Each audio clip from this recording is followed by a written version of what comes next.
Good to hear, Brian.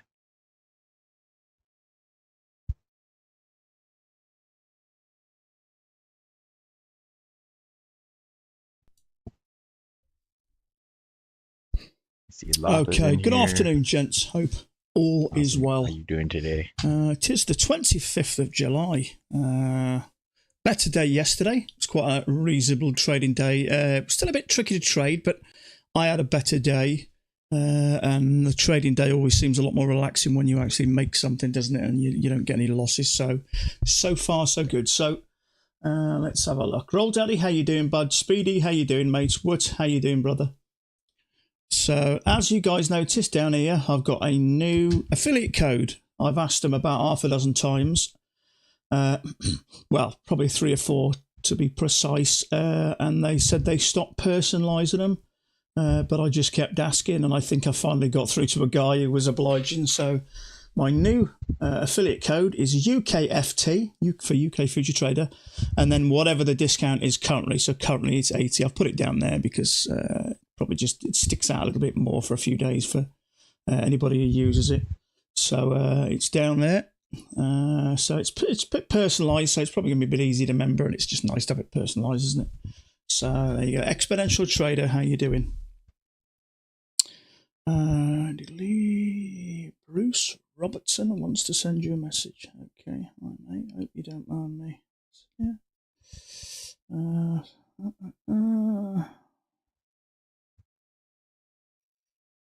I'll come back to that. Okay, so hope everyone had a good day yesterday. There was a few trades around yesterday. There was one I missed, fortunately, but sometimes after the fact, it's a lot more obvious at the time, isn't it? Whether I wasn't concentrating or I was chit-chatting, I don't know. Probably a bit of both, actually. But so, Chris, how you doing, bud? So, I hope everyone's okay, alive and kicking, and ready to hopefully. I was looking at this. Now, there was a big lump of liquidity down at 80, so I did expect that to come down there, and it has bounced there. So, let's see. So, a bit early, actually. Official market opens in about 4.5 minutes now. We have got some news at 3 o'clock. Quick question, guys. I've just been having a bit of a browse around the net. Is there any type of a countdown timer that you guys are aware of on here that I could correlate to whatever I want, say news? I could sort of type it and put a, like 5 minutes or whatever, or a time and something just to flash, because I've put that on there before, and sometimes you're that focused on a setup and a trade, and I've forgotten it's there before, and I've nearly got myself into trouble. Sometimes when you're that focused. So it'd be nice to have something like a timer on here, a countdown timer, maybe with a signal. We are under the 50 I don't know, a noise or something, some type of a bleep that flashes that just, stares you in the face. Because sometimes when you've had that in your chart for a while, I just sort of almost become part of the chart and you forget it there. So if you're aware of anything, let me know, hook me up. But it'd be nice to say, if I can get a countdown timer between now and the news at 3 o'clock. Maybe every 15 minutes it flashes or changes colour or something. It'd be useful to have something like that. Because with us scalping and going for small points, if we accidentally traded through some news, it could be quite costly. That it took off. Now, I know we have our stops, but I had a 2-point stop once, and by the time the news dropped in a split second, it actually stopped me out for 4.5 points. So it can be a little bit tougher than just what you think your stop is at the time. So it'd be nice if there's something available that anybody knows of. So I might have a word with Mark Whiting, who invented this. He's a software guy and a trader, and he did say he's always working on something. Be nice to get some sort of a timer. I don't know whether there is anything available. I believe there are alarms or something, but not that I'm aware of. So if you know of anything, let me know.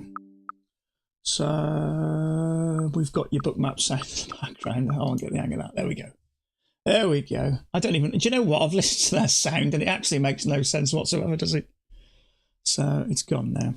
So JP, how you doing, buddy? Alex, how are you? So hopefully on Monday I'll be having gigabit fiber fitted, so we should have latency of no more than 2 seconds. So by the time you finish typing your message, by the time you've hit the button, I'll be reading it. So it'd be nice we'll be able to talk a little bit more about real-time trade. So if anybody's looking at a setup and they want to put a message up, I'm looking at this, whatever everybody thinks, at least we can get, have a little chit-chat about it. The trouble is, half the time, if I'm looking at something and I want anybody else's opinion, by the time the opinions come through, trade's off and running. So it'd be nice to get some real time. So, but yeah, I believe it's a couple of seconds, which actually is pretty quick. So I'll be having that fitted, I believe, on Monday morning sometime. So 900 megabits per second. Now, I believe at the moment my upload speed is about 13 megabits per second, and I believe it will be up to 900. So it should be rocket quick, hopefully. So I was watching Mac's video last night and looking at the Ninja Trader, and the S&P 500. It really looks overbought. It's right at the very top of a bigger channel, so I would expect to get some sort of downwards movement maybe over the next couple of days or week or something like that, because we've had such a lot of upward stuff up to here, and then we've sort of come down. We sort of hit this 4,600 area. I mean, before that we've been going up and up and up for months and months. I mean, this was clearly the high over the last 18 months, possibly even 2 years, and we've had some downwards movement, a little bit of sidewards, and a little bit of up yesterday. But I wouldn't be shocked if we got close to this and then took a nosedive. But that's just pure speculation. But there we go. So, Graham, how are you, bud? How you doing? How's Worcester? I think you're Worcester as well, aren't you? I know your name's Worcester, but I'm pretty sure you're Worcester. If it's anything like Shropshire, it's pissing it down outside. As per usual, we had about a month of amazing weather from sort of the middle of May to the middle of June, and it's been crap ever since. I went and bought myself one of those little portable air conditioning units, and I haven't used it since I bought it. So, okay, market is officially open, hence the quicker movements. So we have hit this level. Now there is some liquidity down at 77, so I wouldn't be shocked if we got a bit lower than here. So there is some up at 90, which I think has been there since yesterday. So since earlier on this morning. So let's have a look here. I hate it when it flicks it over. So there's our break, one leg, two leg. Now I do expect it to come lower, but I'm certainly not thinking about shorting into this. So just be aware there is some news, consumer confidence news in 30 minutes. So afternoon, Lisbon. You're in Lisbon.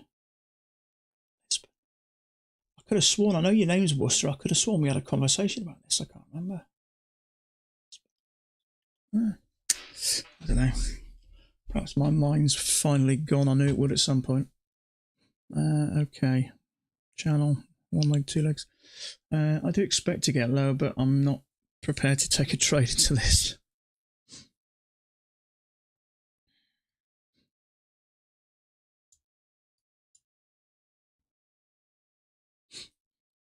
So if we've got anybody just come in the last 5 minutes, I have got a new discount code, UKFT, UK Futures Trader, and then whatever the discount is currently is 80%.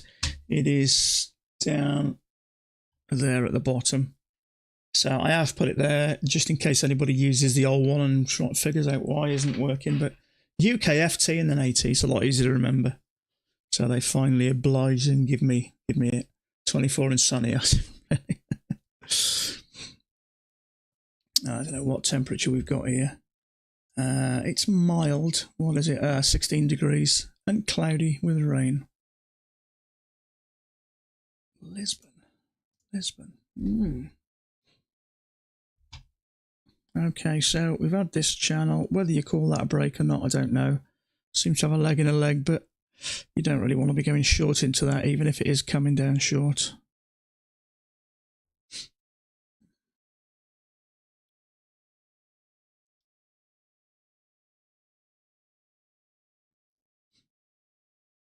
And it is the last week of that 80% off, folks. So just keep that in mind if you are looking for an evaluation or two.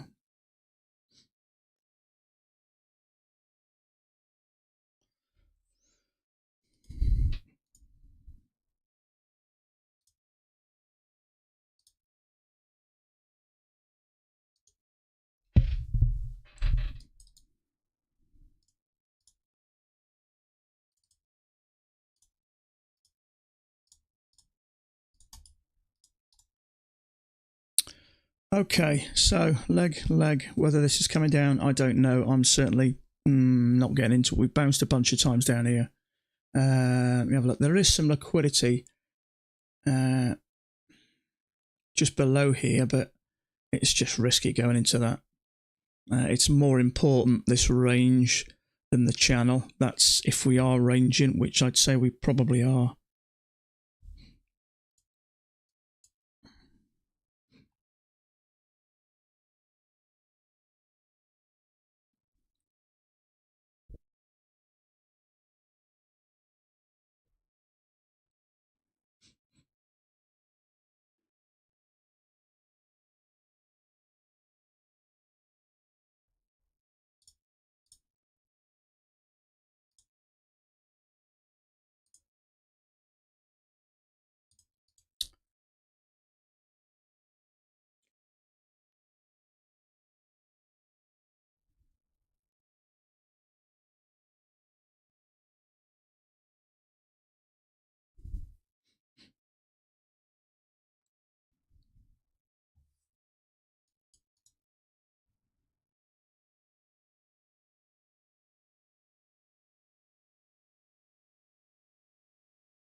If you count this as a new low, that's actually a failure. I would have preferred it if it triggered that bar, because there may then be some shorts in there, in which case then I'd have gone long above here, but it started moving before I worked out. I thought there was more than just one leg, sort of one pullback there. I thought that marked as lower. I thought that was a failure, but it was a bit too low. That's a shame. If that had triggered below there, I'd have gone long above there, which would have got me 2 points. So sometimes I don't zoom in enough, really.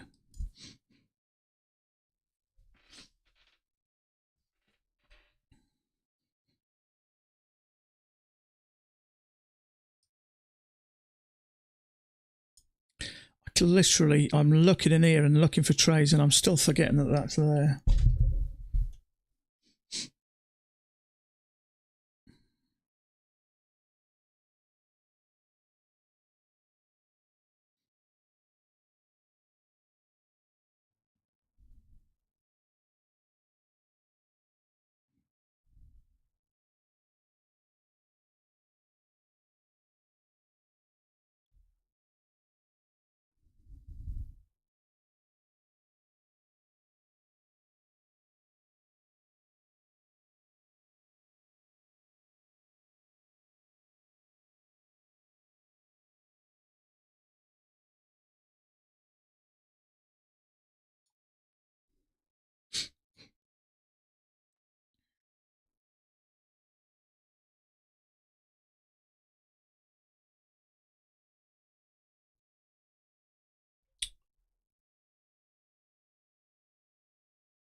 Yeah, you're on about here.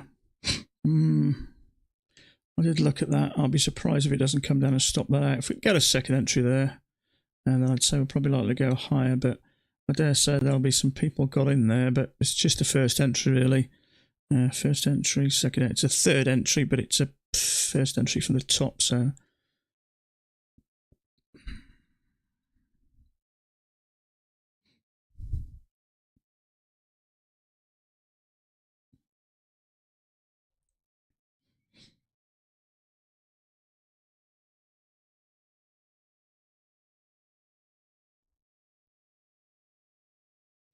Trouble is, when it's like this, it's a bit too early to sort of work out exactly what it's doing, whether it's going to come.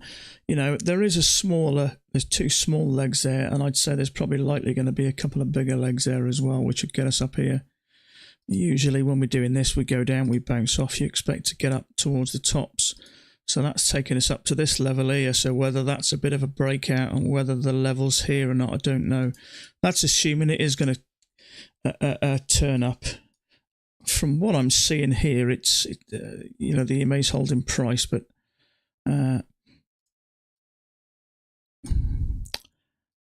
you just don't know. It's just a bit too early to tell at the moment.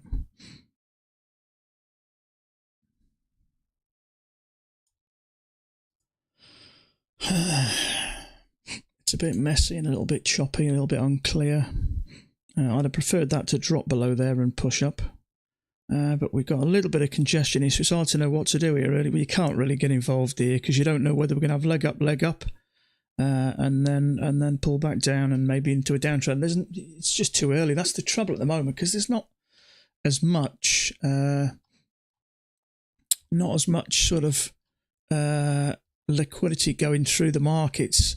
It's hard. It takes you a while to try and figure out what's going on before you can get on the side, but we've bounced here and we've bounced a bunch of times here, so it's tried to go lower. So I'd say the next point of call is quite probably something around about here. You can see there's some support and resistance there. We bounced off it there and we bounced under it here, so I'd say this is probably where I'd expect it to go if it continues up. Certainly for now. Whether it goes higher or not, I don't know. But that would take us up to around about that level, just above it. And obviously there's a couple of smaller legs there. That one there, and that one there. I don't know what Alexa's on about there. She's just butted in. So there's a couple of smaller legs up there, finishing nice, but obviously that doesn't mean it's going to come down. But what I will say is the EMA is holding price, and this channel I've drawn is holding price. Starts here, touches quite nice at the back, so whether it is there or not, it's not guaranteed. It's still a little bit unclear, but from what I can see is price is starting to turn up and it's been held by the EMA in this, so I'd expect it to go higher.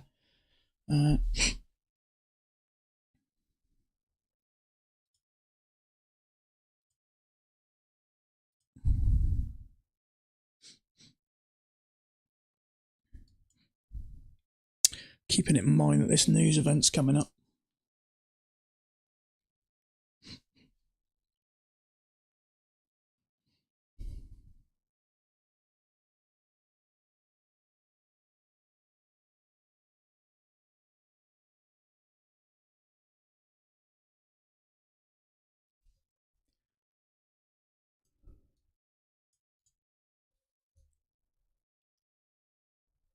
So we pushed up. Maybe we're going to bounce a few times, once, twice, three. This is the type of triple test I like, where we push up and we bounce a few times and then continue higher. I just hope we bounce before. In fact, we've only got 15 minutes till this news, really, so it's okay coming down here and getting in a triple test, but then it could just do this then for the next bit of the news, which it's almost looks like it's starting to now. You don't want to get stuck in here, really.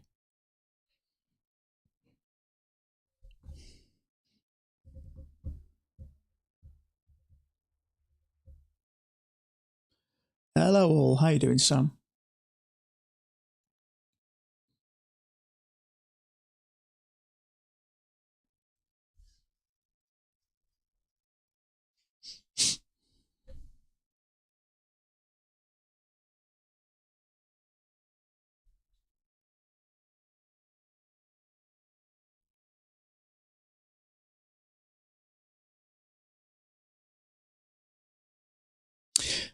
There was a bit of a conversation going on in the Apex, I think the official Apex Facebook group yesterday.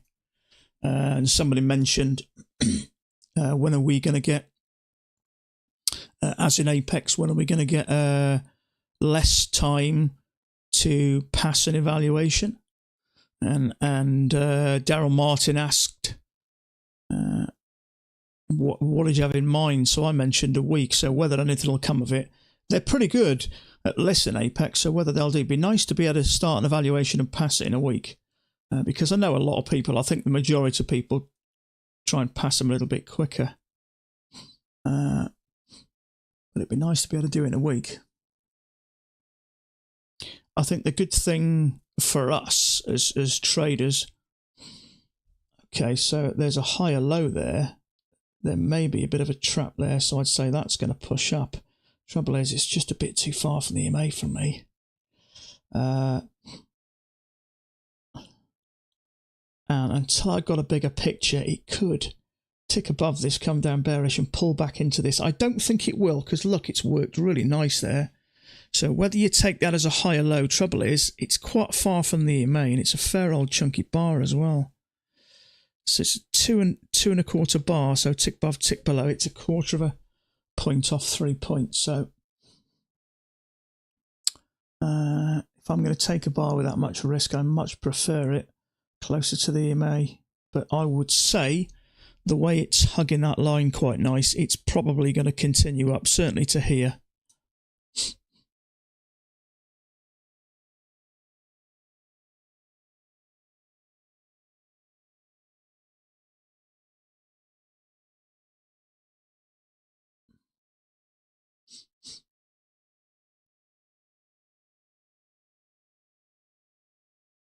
Exactly. I think a lot of people pass them quick anyway. I'm forever hearing, reading people saying, I've passed me eval. Have I got to trade it every day? And obviously people tell them so. I mean, from Apex point of view, if they do it quicker, people might try and rush it. You know, people that don't try and rush it might try and speed it up. They may end up, you know, making a bit, I don't know, a bit more money. But the good thing about us as traders, with lots of competition out there, the value just keeps growing. We just keep getting more and more. I mean, at one point you had to trade for 25 trading days to withdraw from Apex, and you could only withdraw one time of the month. And if your 25 days had come out at the first of the month, you had to wait till the end of the month, take a payment. It was just brutal. But fortunately, they just changed a few things in the space of one evening, and in my opinion, it shot Apex out as a clear leader in the sort of in the funding world, certainly in our area for futures funding, and obviously brought it down from 10 to 7 days. I don't think bringing it down from 10 to 7 or down to 5 makes a difference from Apex point of view. I'd say, if anything, people probably are more likely blow more. I don't know, maybe. Okay, so we got a leg up. I'd say there's a likelihood, the way I'm looking at it, that we're going to get another leg. So there's a leg there, and I'd say we're going to get another leg. Now, whether we get up there or not is another thing, because we've got this news event. So if the news is slightly negative, we may sort of drop a bit. But the thing we notice about these news events is they sometimes take a hit in one direction and very, very quickly recover. So this looks a leg to me, a little bit of sideways and another leg. I think that trade was okay in the end. The bit that's concerning me is it triggers up and comes back down a bit and then maybe carries on in this, because obviously this news event, the last thing you want to do is get stuck in a trade. But that was a higher low. I mean, we're clearly broken above this. We're clearly bouncing off this line. There's no argument there. It's working perfect along that line. But the bar was a little big. It's a little bit too close to the news. It was just a little bit. I'd have preferred that a little bit closer for me, but I would have said it was certainly scalp. Yeah, that's the trouble. The ATR is very low a lot lately, so you've got to get up there. I mean, if you want 2 points, you've got to get all the way up there, but I certainly think it's worthy of 1.5 points.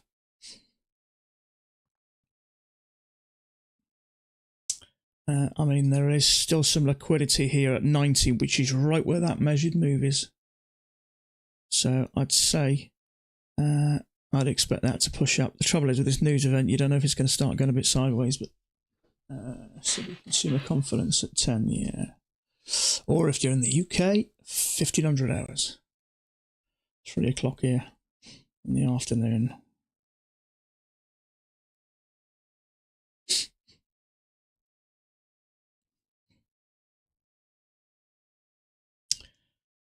Starting to get some quick movements there. I would certainly expect that to get a 1.5 up to that line, and quite likely the measured move as well. So it's just, I would much prefer that if the EMA was a bit closer. But I think if you look at that, touch there, touch there, touch there, sorry, there, and we've literally nicked it there right from the nearest tick. So it's clearly in that section there working beautifully along that line.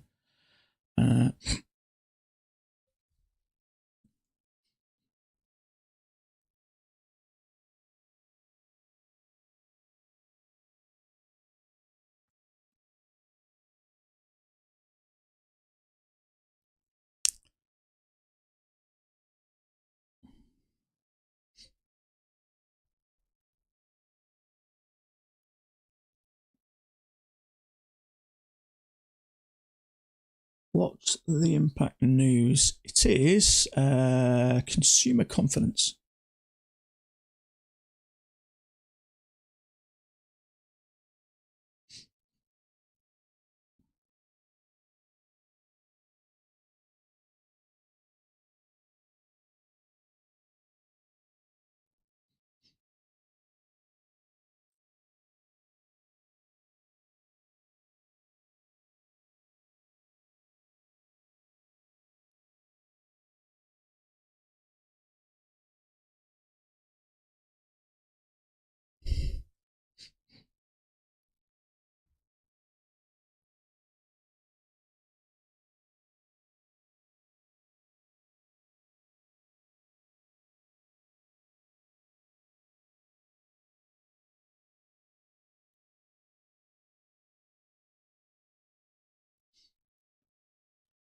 Okay, news is in 8 minutes.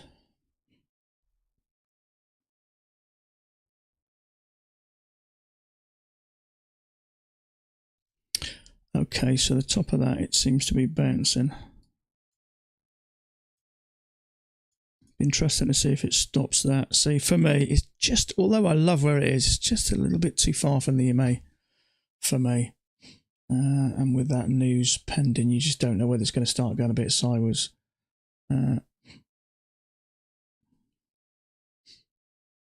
So let's call that a break.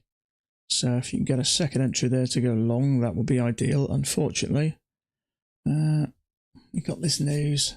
It is frustrating. Sometimes you'll get a really nice trade just when the news starts.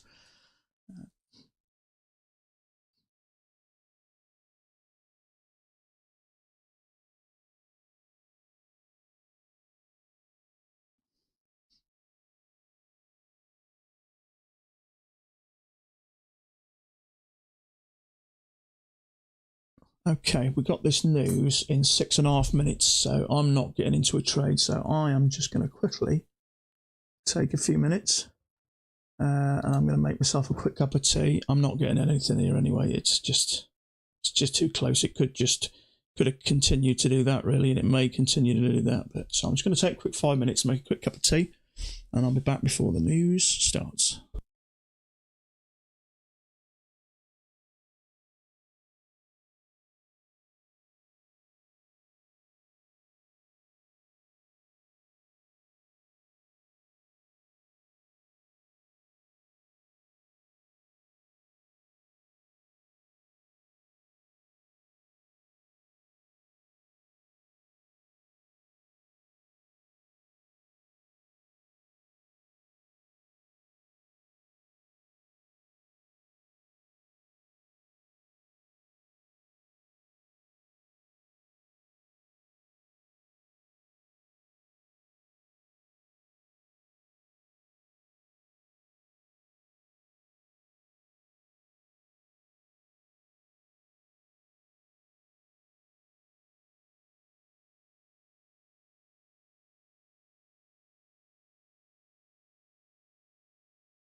Okay, as I expected.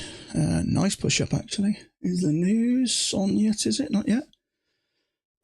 So if you did take that one, you were safe and you got your points. Oh, I see no news today till midnight. I think that's supposed to be midnight, isn't it? Yeah, we've got, if you look on my chart down there, we've got some in a few minutes. 2.5 minutes. CB Consumer Confidence. So that was nice. I'll tell you what, so many times now we get a channel and we break out of it and we end up coming down here before we work up. It's not often we have a break and then push straight up. Went up nice and strong there, so that measured move just blasted straight through there. So, interestingly enough, oh, I thought that was, let's put that as the top. Let's move that up to there. There, actually. It's broken above there and dropped back down. Now, news is in a couple of minutes, so unfortunately there's not much you can do.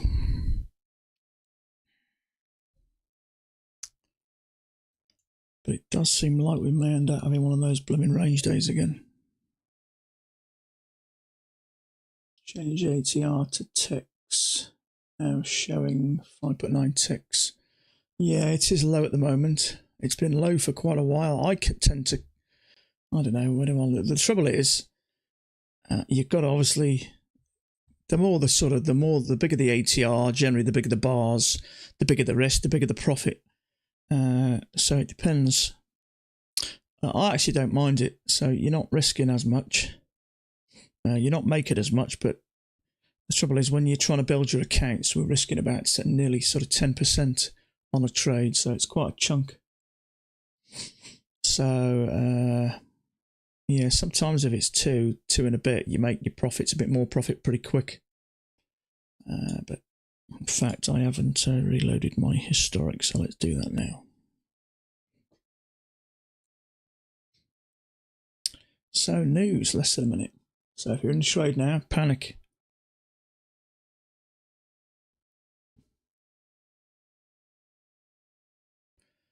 Okay, if anybody just joined us, my new affiliate code. Let me get rid of that.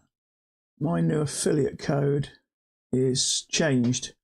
Or my affiliate code is changed. It's now UKFT, as in UK Futures Trader, just in case you can work that out, and 80, whatever the current discount is. So if it's 50% off, it'll be 50. If it's 90% off, hopefully it'll be 90. But at the moment, 3 p.m. you're done. Good for you, mate. But yeah, UKFT 80 at the moment, and obviously that 80 will change depending on the discount, but it's a lot easier to remember. I have been asking them for a while. I think they stopped doing it because they probably got inundated with people personalising it. Okay, so the news has triggered. So let's see what happens. It's usually, if you were going to get any quick movement, you would have usually had it now. In fact, whether it plays a big part or not, those of you who are looking at Bookmap, there's still plenty of liquidity around. Now, if that is going to have an impact in the news, that goes very black. In other words, people get out of trades, and they haven't done. So, I'd say it's pretty done and dusted, I would have thought.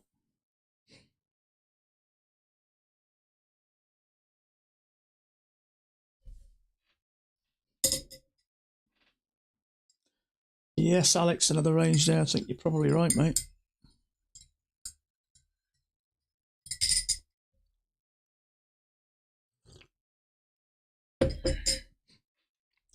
Unless we end up having something bigger here.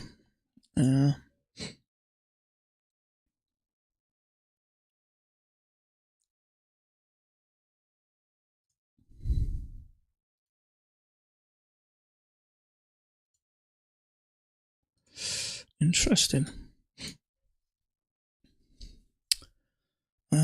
Touch.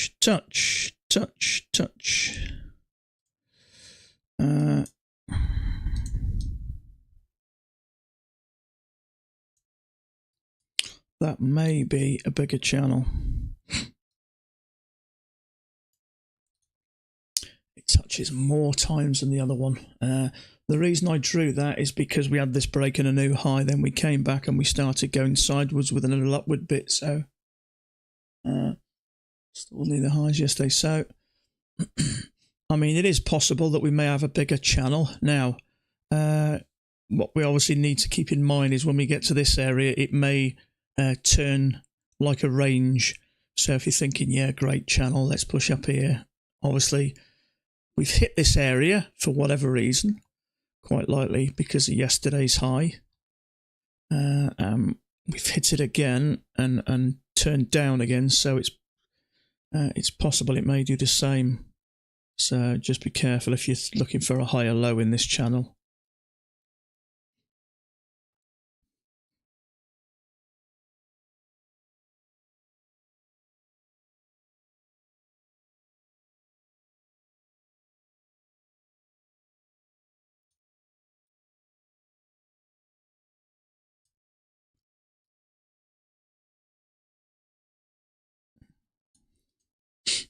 Leg down, leg down.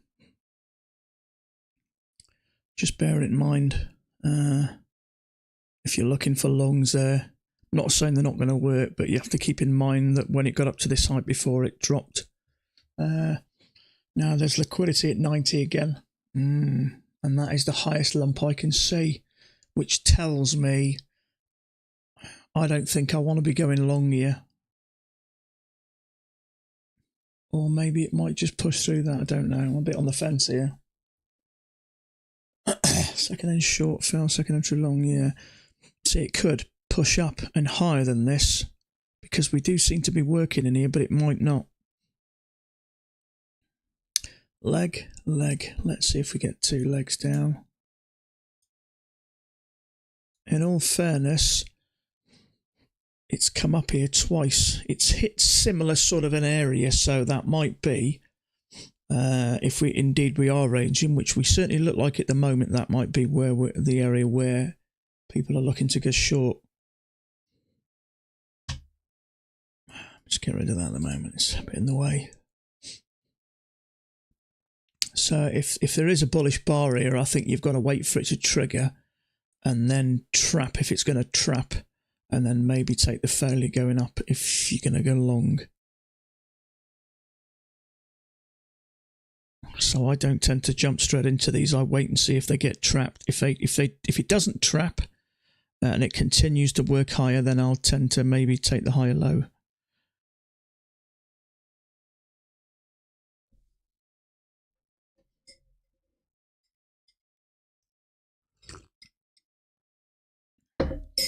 Okay, so nothing really dramatic with that news.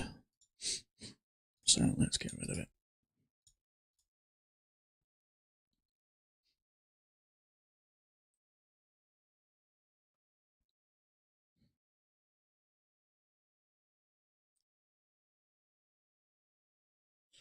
Okay, so triangle once, triangle twice, possible failure. Can't see much of a trap. There may be some longs in there. I can't see any longs moving in there, so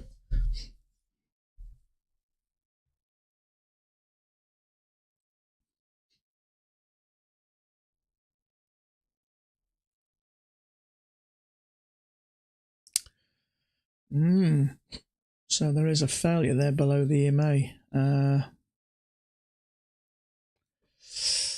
Do you get rid of that or not?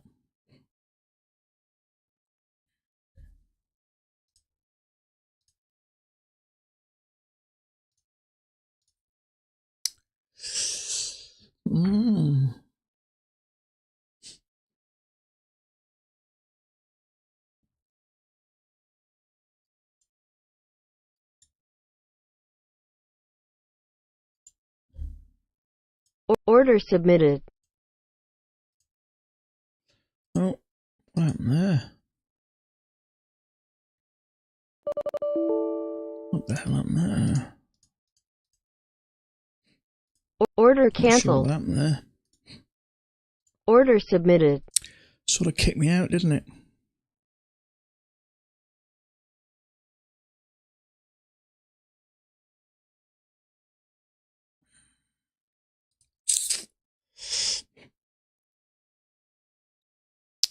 That's why I don't like using market orders. They just kick you out sometimes.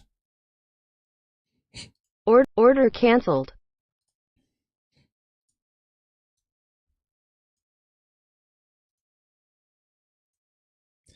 Okay, so we've had a break of this channel, made a new high, trying to go once, twice, failure triggered. How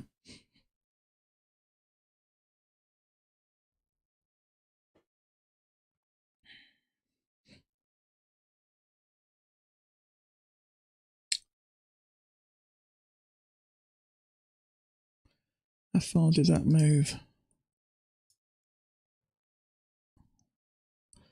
0.25 points.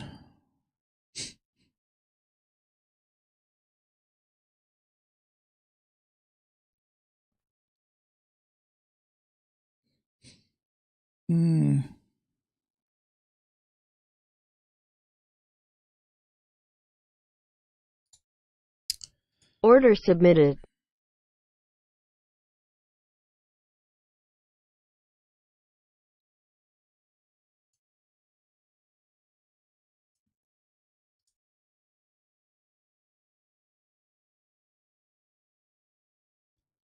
Quite glad I didn't get in that trade now. My arse would be twitching like I couldn't.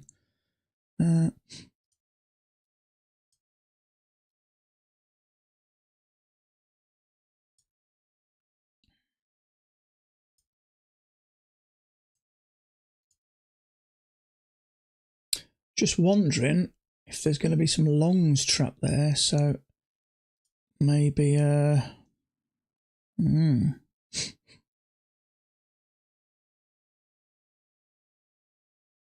Order filled.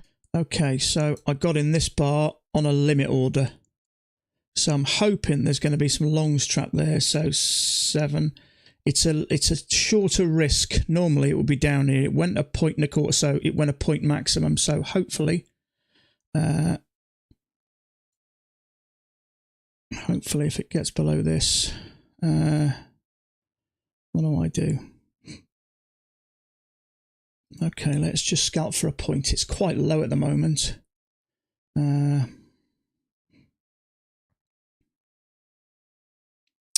don't like what's going on here. I'm going to get out of this, I think.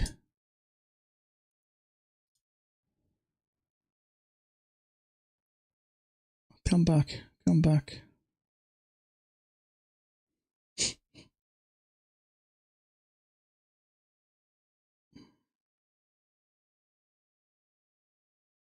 Order filled. That's unusual. So that was a failure. Now I got it on a limit order with less of a risk. Unfortunately, it only took me out for a point and a half. I was quite surprised there. I thought that would have.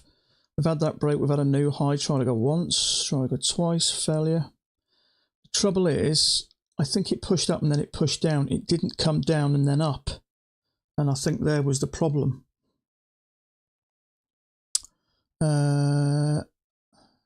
I don't know, something didn't feel right about that, but it was definitely a failure. But it didn't go very far. Let's have a look. You'd have got a point out of that, that's all. Oh well. It looked right to me, yeah, we pushed down. The difference is sometimes it went to there and then it pushed down. I prefer it pushed down, come up and then drop again, but it didn't, so I don't know. There'll probably be some reason. At least it was less of a risk because I got in on a limit order. I waited for it to trigger up and I thought that might be then when it went down, which is why I got in there on a limit order. So what was the size of it? 7. So it was 2 points. So tick above, tick below would have been 2.5 points. So I at least saved myself a point loss. So failed, second entry long, and it's minus 1.5 points.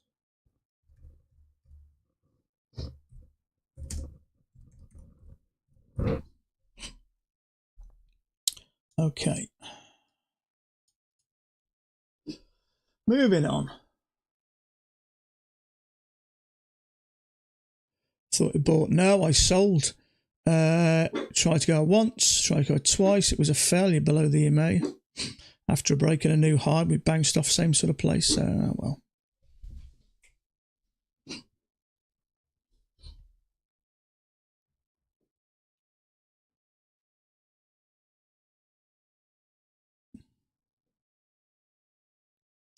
I thought it was okay. We'd had this 2 legs up here. We had a break, new high, came back. I got once, tried with twice, failure. Don't know. You'd have got a point at a push. Yeah,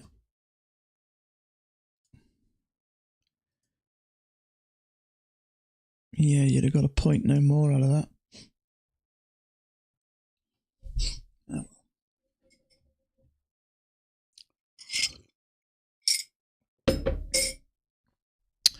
That tells me maybe there is a bigger channel working higher.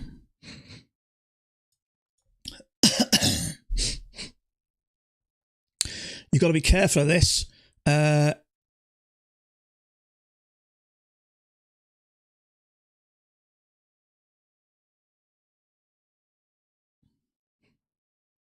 See, we may have a bigger channel here, in which case we could go up and make a new high, but there's a smaller channel there which looks like it, so you've got to be careful going along here because it may trap you short and come down, so you've got to be careful there.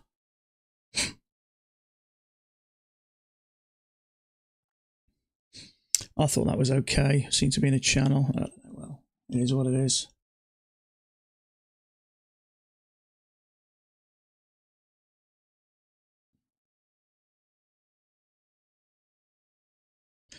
Trouble is, if you've got it at that, which it looked like it, we've had a break and a new high, and we've bounced at the same sort of place. We try to go once, try to go twice, failure. Yeah, well, I thought when I didn't actually get into it first time. I'd wait for that bar for it to trigger. When it started to come down, I thought that might trigger some longs. Well.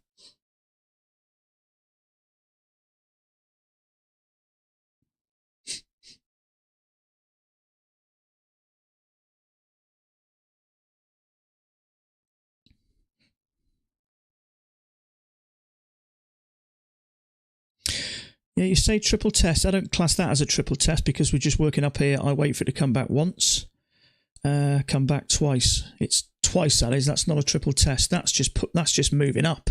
You've got to wait for it to actually come back. It didn't bounce off there. It's just working up there. And then if you say triple test, that will be the area where you take it off. That's 1 bounce. That's 2. And we've had a break of this in a new high, and we've bounced at the same part. So it's one of those things, and you can interpret it so many different ways.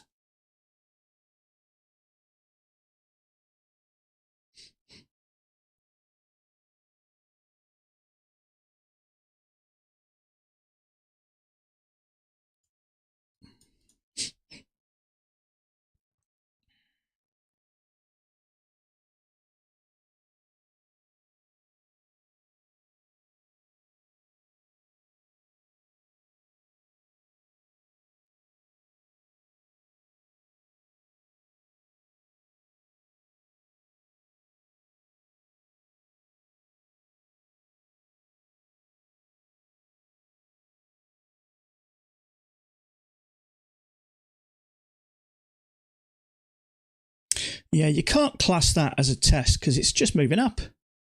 It's when it bounces once. So it's bounced once. Yeah, that's the second time it's come down. It's got to test this area. It hasn't tested this area. That's just moving up. It's bounced once and it's bounced twice. So if we're ranging, see, look where it's pushed above here and it's closed below and it's come back down. So it's one of those things. You can interpret it so many different ways.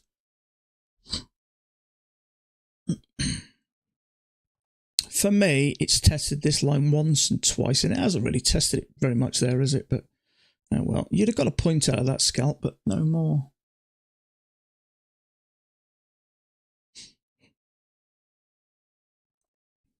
It depends what's going on here, whether there's a bigger channel going on here. There is a possibility it's a bigger channel. I mean, it fits at the top, lovely. Touch, it fits here. You just don't know, do you? If it is a bigger channel... then this is just a break, in which case it could go higher. I mean, there's certainly scope for it to go higher. So it depends how you look at it. It depends how you draw on that channel, really. Touched here, touched here, touched here, touched here. It's just one of those things. It depends how you draw that. I mean, I had it like that, didn't I?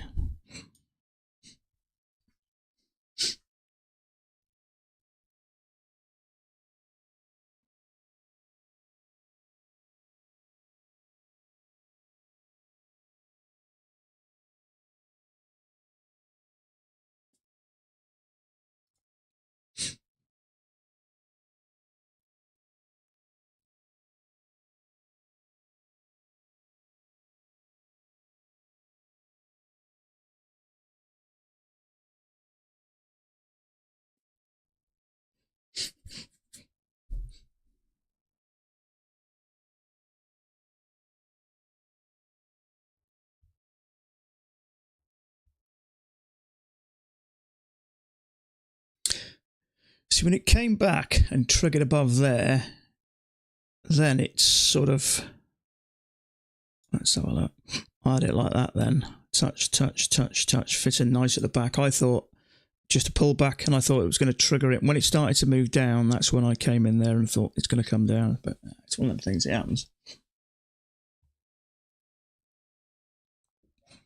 Well, that's a break and a new high, so it doesn't mean it's just one of those things. It depends how you draw your channel. You could draw it. I mean, I had it like that initially, and in all fairness, we touched here, touched once, twice, touched a bunch of times up there, a bunch of them.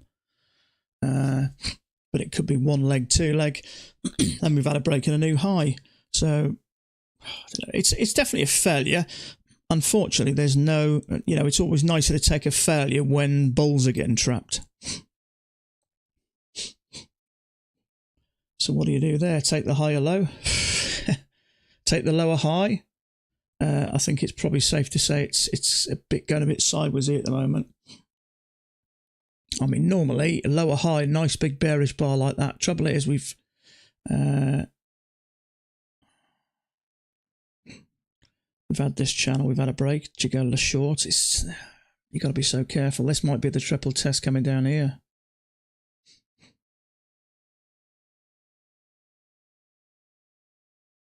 Yeah, if you don't know what's going on, the best not trade.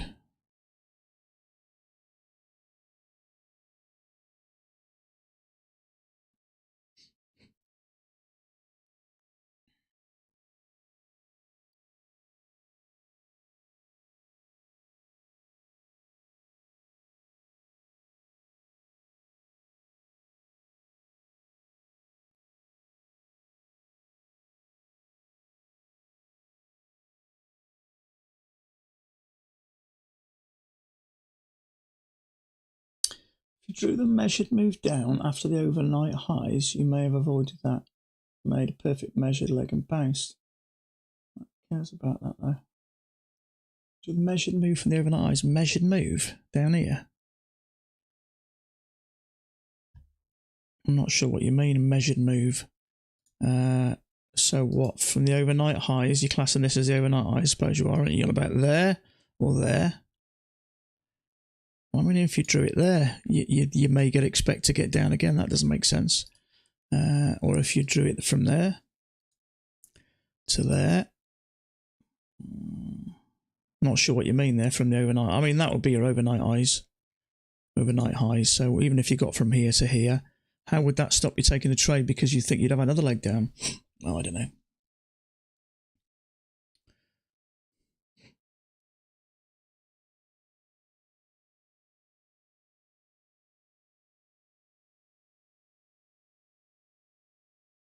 Scalped out 4 ticks, yeah.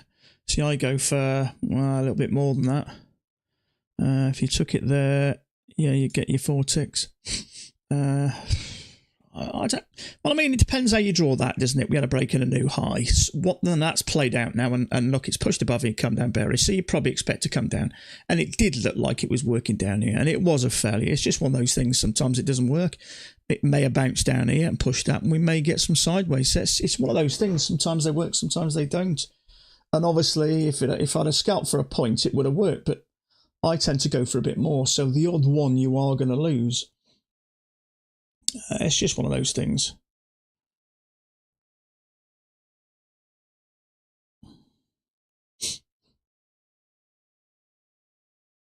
Oh, a smaller measured move. That's the only measured move. You on about that one or that one?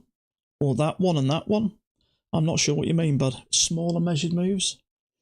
I don't know. If you went from there to there, or from there to there, or from... It makes no difference to this, really. How would that stop you from... See, to me, we're going sideways at the moment, and that was a channel up there with a break and a new high, and it's starting to work down. And that was a failure below the EMA, so, you know, you'd expect it to work. Now, it worked for a point, but I go for a little more on the point, so it's just one of those things.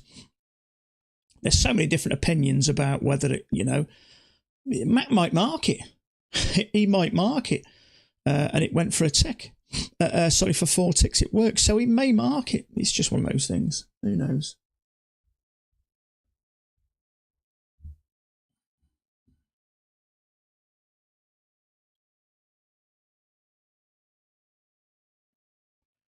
Right before my entry, you know, about here. Yeah, I get what you're saying, but I'd still expect to work down. You know what I mean? I mean, look at that. We had the same sort of there. We had a leg down, but we still worked down. It's one of those things, isn't it?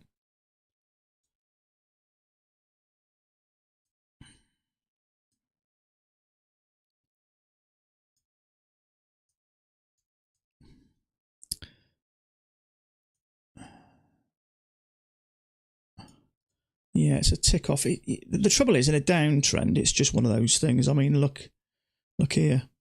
We had the same here. Depends where you look at that. If you go with that one and that one. We had a measured move. We had a little pullback and it still carried up. So it's just one of those things.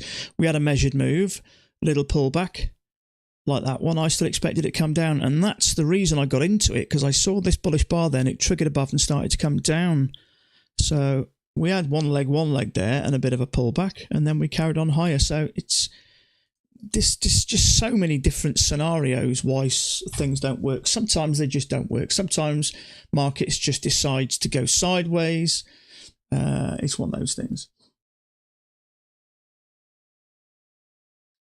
So much critiques. Yeah, everyone's got their opinion, mate. It doesn't really bother me too much. As long as people don't get nasty, everyone's got their opinions.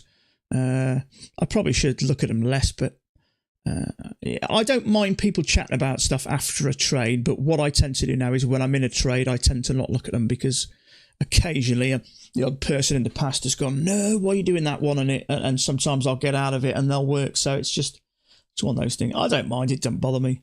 It's just people's opinions, isn't it? You know, everyone's got opinions.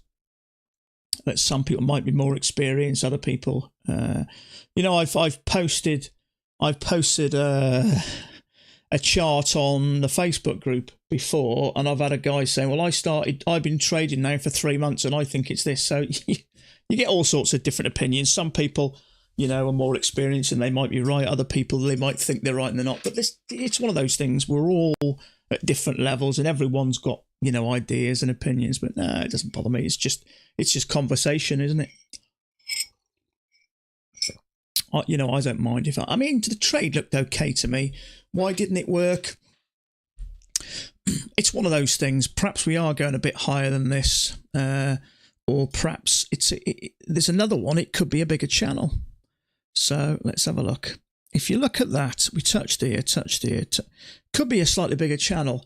And in which case, I took that one, and that's just a break. And then we're pushing higher. It looks like we're happening, so it may be a bigger channel. So and if you look, that channel fits nice, touches beautifully at the top, touches here, so you just don't know.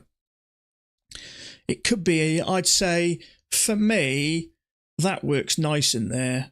Now, have we got high enough? Possibly not, but that now looks like a break. Now I can see that looks like a break, so that's probably why it doesn't work. But at the time, that's the one that I thought we had a break and a strong push up and then a reversal. So that looked to me like maybe we're coming down, but it's one of those things, isn't it?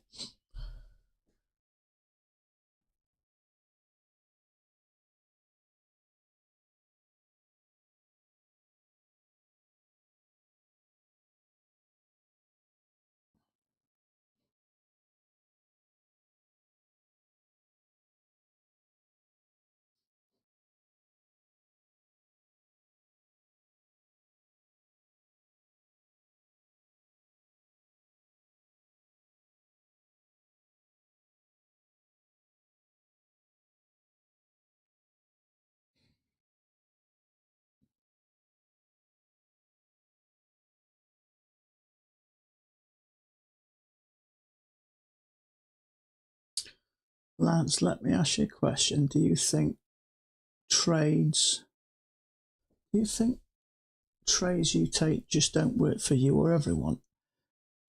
What I think is there's so many different ways to interpret this. And I've been trading this style for a little over 2 years, so I would class myself as an inexperienced trader. And every day I spend on these charts learning, I get better and better. So there's different opinions whether that worked. Now, after I've seen it, I think personally, now I don't think there's such thing as unlucky. I think a trade will either work or it won't. Is it a good setup? Now, if you draw it like that, it doesn't look like a bad setup. Now, if you scalped a point out of that, it's a trade that worked. Now, yeah, and it is a failure.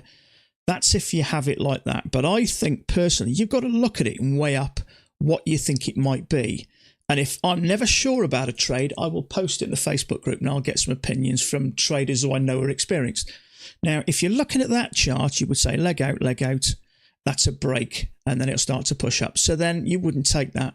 But as I mentioned at the time, that's what I was thinking. So maybe I had the channel wrong. So I don't think things just... Sometimes things don't work. Sometimes you can't figure out a reason why. Sometimes markets can just start to go sideways. Now, if you look at that, they're starting to go sideways, aren't they? So it just might decide to go sideways. It may have gone a few more ticks and give me my 1.5 or whatever I went for there, and that would have been a trade that worked.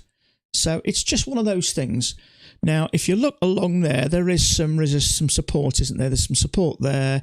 You can see it along here. There's an area of support, isn't it?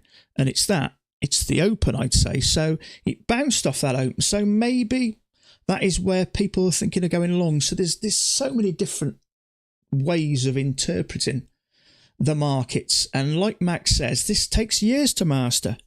And you just, you learn as you go along. That's the only way to learn is just chart time. Trading.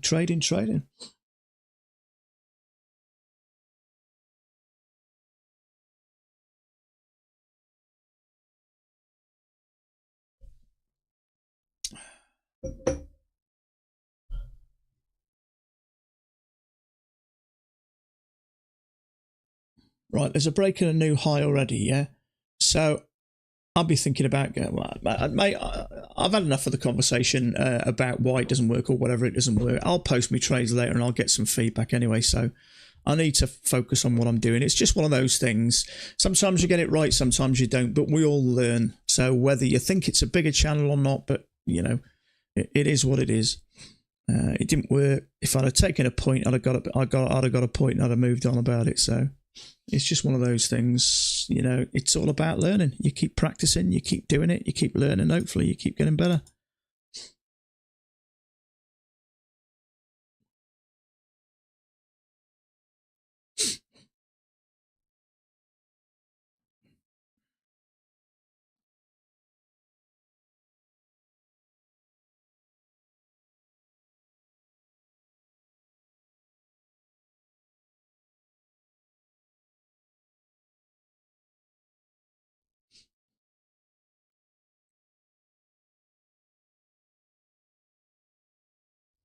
Yes, if you look at the 10,000 tick chart.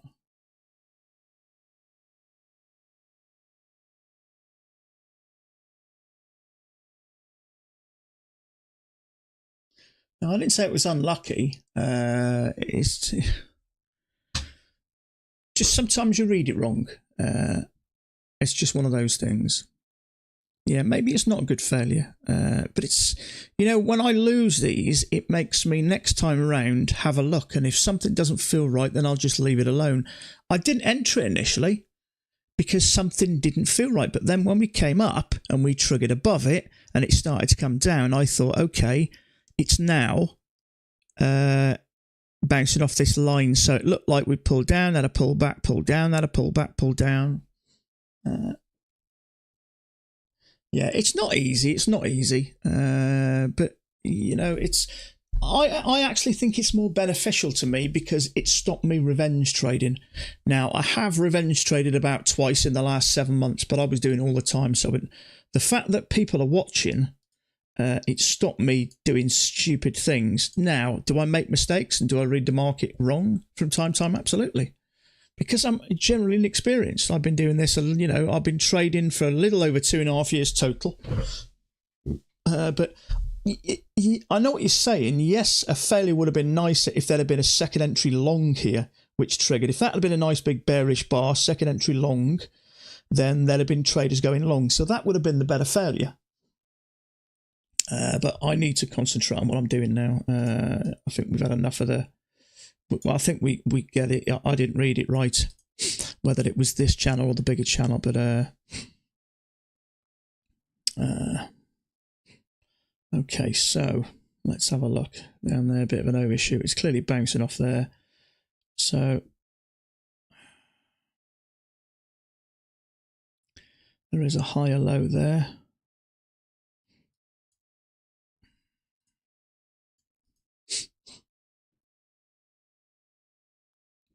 Yeah, see, I'm not focusing. I need to focus on what I'm doing here. Now, that is a triple test. But are we going to the top here? Down, up, down.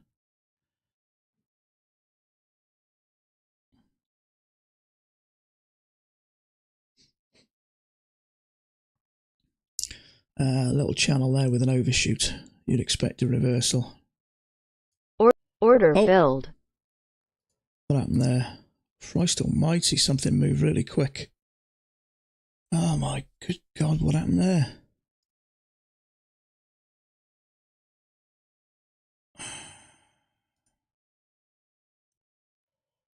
That was weird. Whatever it is, I want to get out of it.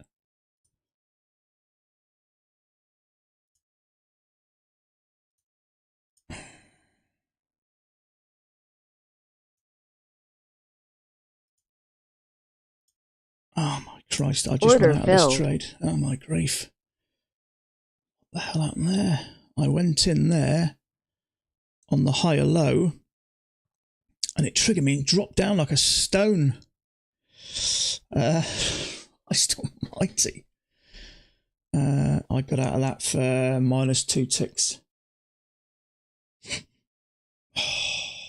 Dear me.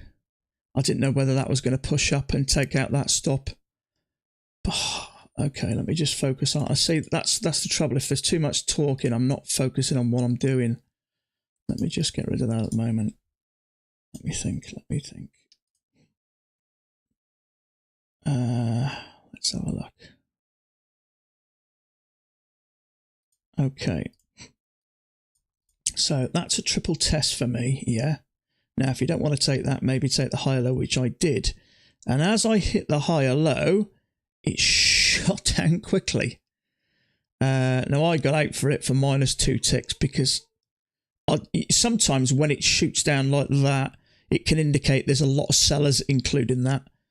So I wanted to just get out. So, well, not necessarily, because look, we've bounced 3 times. No, that is a triple test. So, well,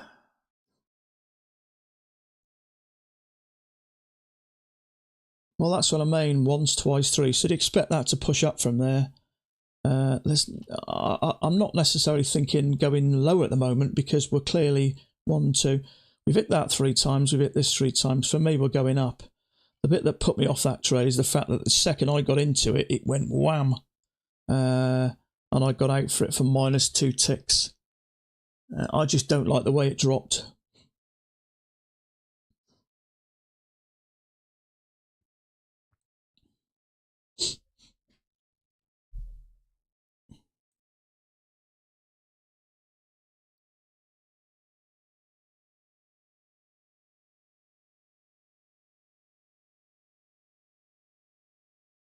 That's what I mean. Now, if that's going to stop that out, I'd say that's probably going to go up. But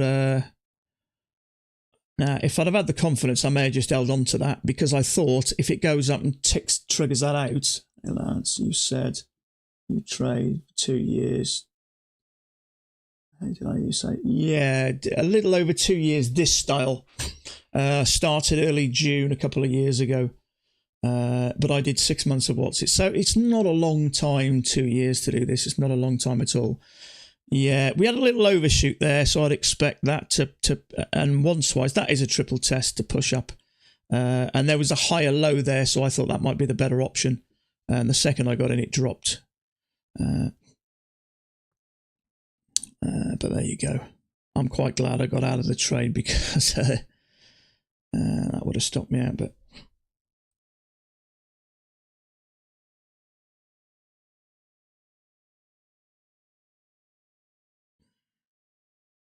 so if you'd have took that one, you'd have been okay.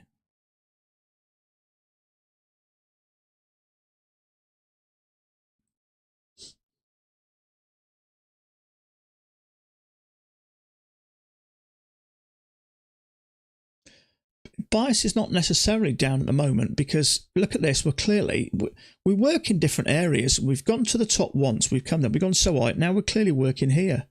So we may push up and hit these highs. So it doesn't necessarily, at the moment, we're struggling to go down, aren't we? So I wouldn't have said, I'm not saying we're not going to go down, but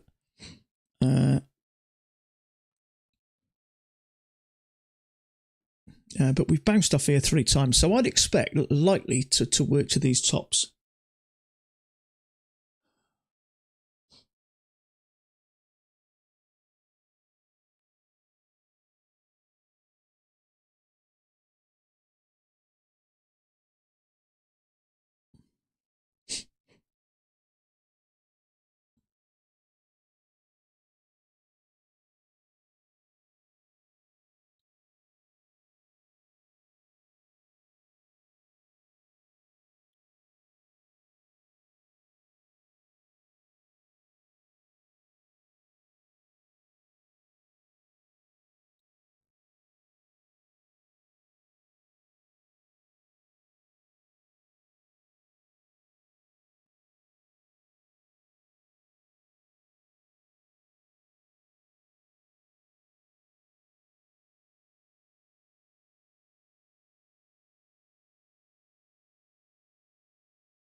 Two and a half years only. You are really good. Thank you, mate. Even though I've lost a trade today, I appreciate that.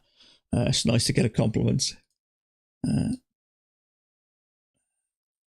put a lot of time into it and a lot of hours into it, but trading's hard. It's not easy, and a lot of the times where it goes choppy and that there's just so many different variables. That's why Matt goes on and on about how difficult it is, and it really is. It's really tough, and it just takes time. It's almost like a fight. Somebody described it to me as a forging process, trying to forge the brain into working like a trader. So that pushed up there, and there was obviously some big sellers which pushed it down. Now, if you'd have took that higher low, which I got into, you'd have got stopped out. Now, personally, if I was taking that higher low, I know it's risky, but I'd have preferred my stop below there. But if you'd have taken that there, I mean, that was a triple test. With an overshoot, overshoots can result in a reversal. It was clearly a bit of an overshoot, so let's say you'd have got a 0.5 out of that. But the ATR is low at the moment, so I think you've got to lower your risk personally. Have you figured out what tax to pay in the UK? To be honest with you, mate, I'm going to worry about tax when I break even.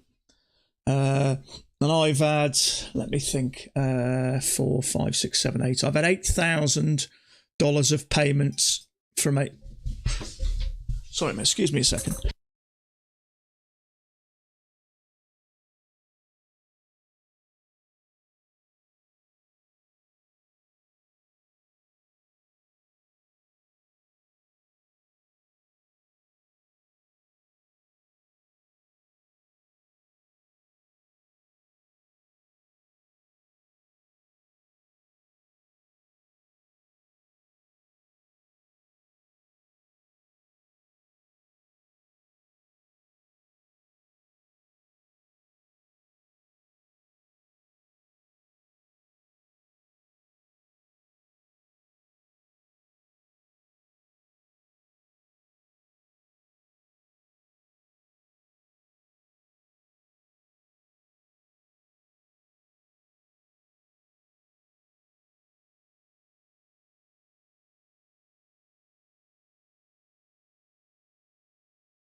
Sorry about that.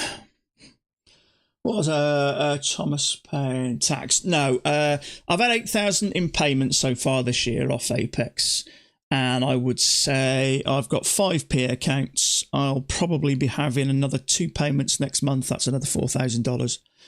So I've had some from affiliate links as well.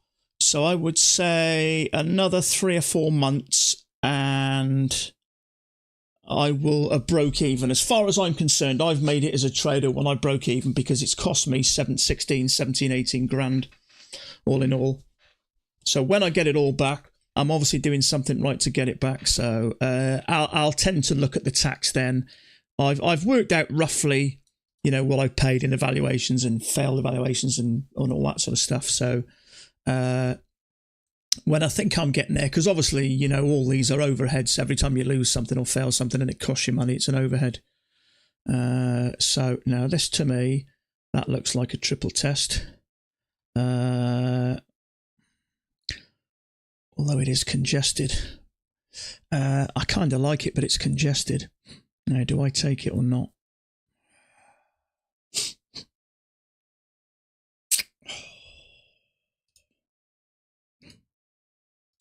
Once, twice, 3 times. The trouble is, it's tempting, but it's clearly congested, so it's more dangerous. So we've had an overshoot. We've bounced off here a couple of times, so it's hard to say. So let's maybe call that once. We've pushed up once, maybe twice, maybe 3. I don't know. It's just...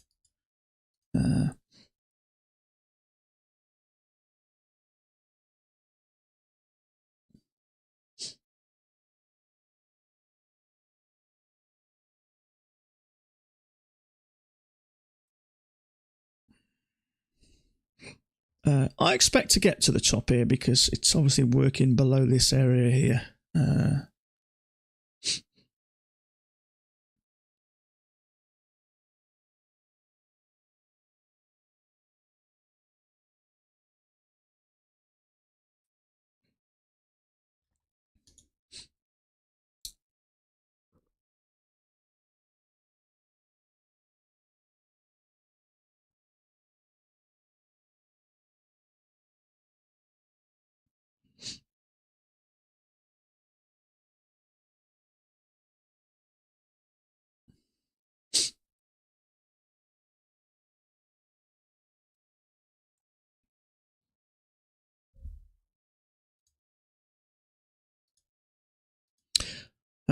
I do like that bar, but I'm not going to take it at the moment. Is that the one that's going to get us up there? I'd say it's likely, but it's just sideways at the moment.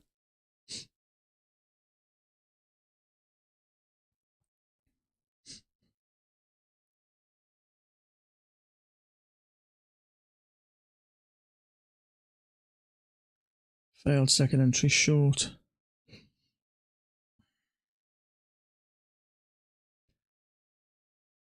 The thing is with that, that's a second entry short, but it hasn't triggered.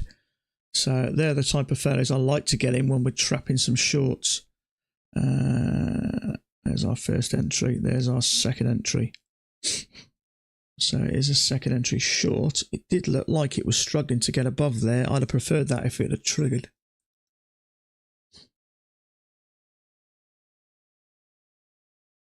Well, there is a failure there because we've got a new low here.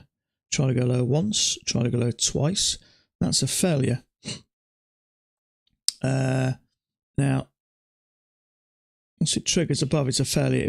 I prefer those, though, once they trigger, really.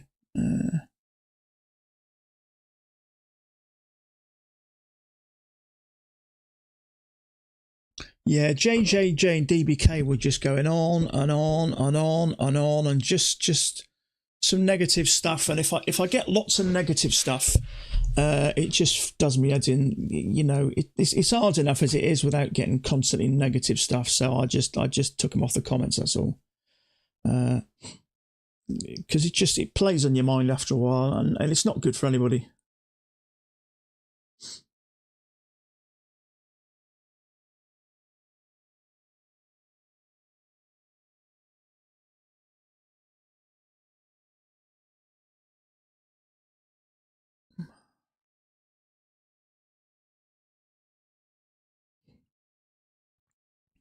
there's just some comments just are just negative. It wasn't negative though. It was negative to me. The trouble is, if you go on and on and on and on, it just fries your brain.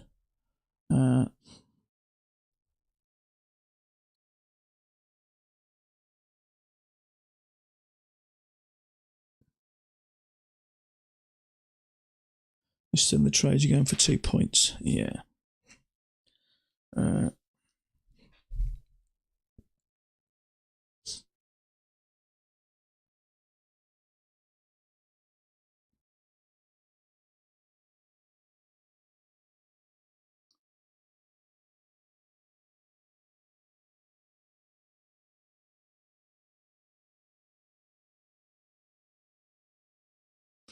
You say that, I just couldn't swallow true advice. You don't know what it's advice. I don't know these guys from Adam. It's not that I couldn't swallow true advice. I just don't want negative stuff, that's all. Lance, are you one admin of the Facebook group? No, mate, I'm not, no.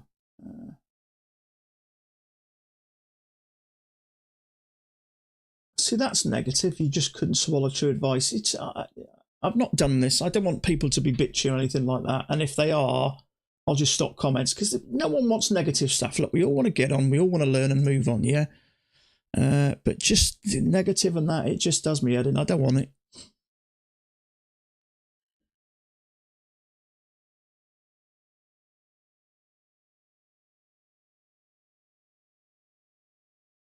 And it's people are just going on, comment every second, really, when they want to be focusing on the trading, really.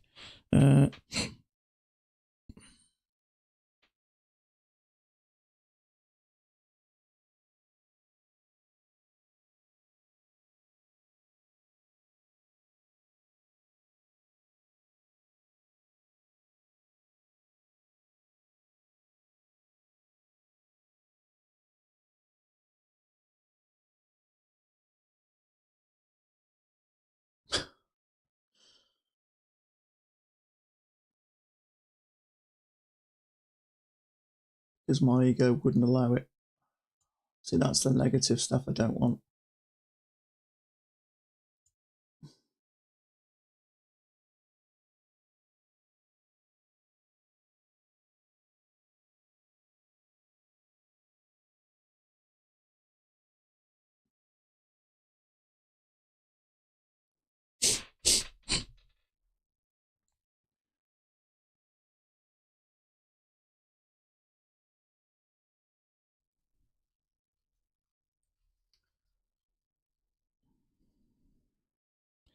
Yeah, I did notice that one.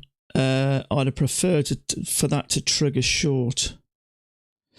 The trouble is, there's so many people just want to give you advice and stuff, and you know, I think one of them said this or something about a trade the other day.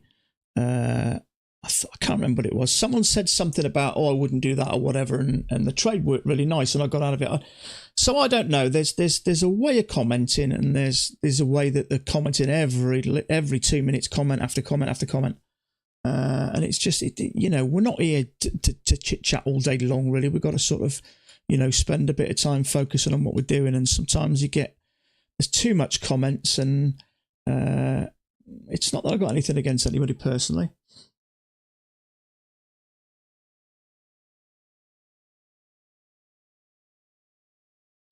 Mate, ex-foreign guy, you need to be focusing on your trading, mate, not commenting. Hey? It's just too much. Do you feel the same about Chris Jones on Facebook? I noticed you deleted his post on Facebook. Right, I'm not. If you look at Facebook, I'm not an admin of any Facebook group. So I don't know what you're on about, mate. I'm not an admin of any Facebook group. I'll show you, look. So I don't know what you're on about. But this is the type of negative stuff that just does me head in. There's no need for it. We don't need it.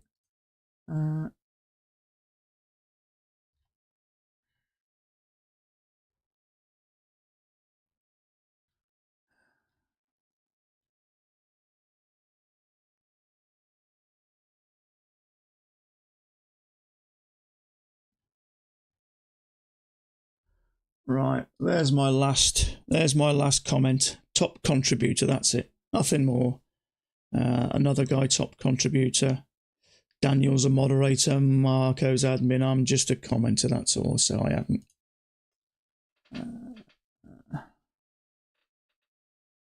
Deleted your. Mate, you're doing me head in now. You're doing me head in. You comment, and arguing and whatever. I don't know what you're on about, mate.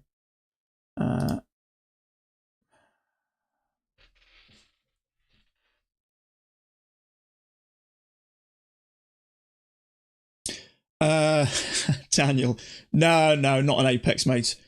I'm including. I got 2,000 quid's worth of computer equipment. Actually, probably a bit more than that. I got about probably I don't know, £2,500. That's nearly $3,000 of computer equipment. I paid £1,000 for the NinjaTrader license. £200 or $200 to Mac. Another £250 to a guy that I traded with. Andrew Lockwood was a trader. Another 125.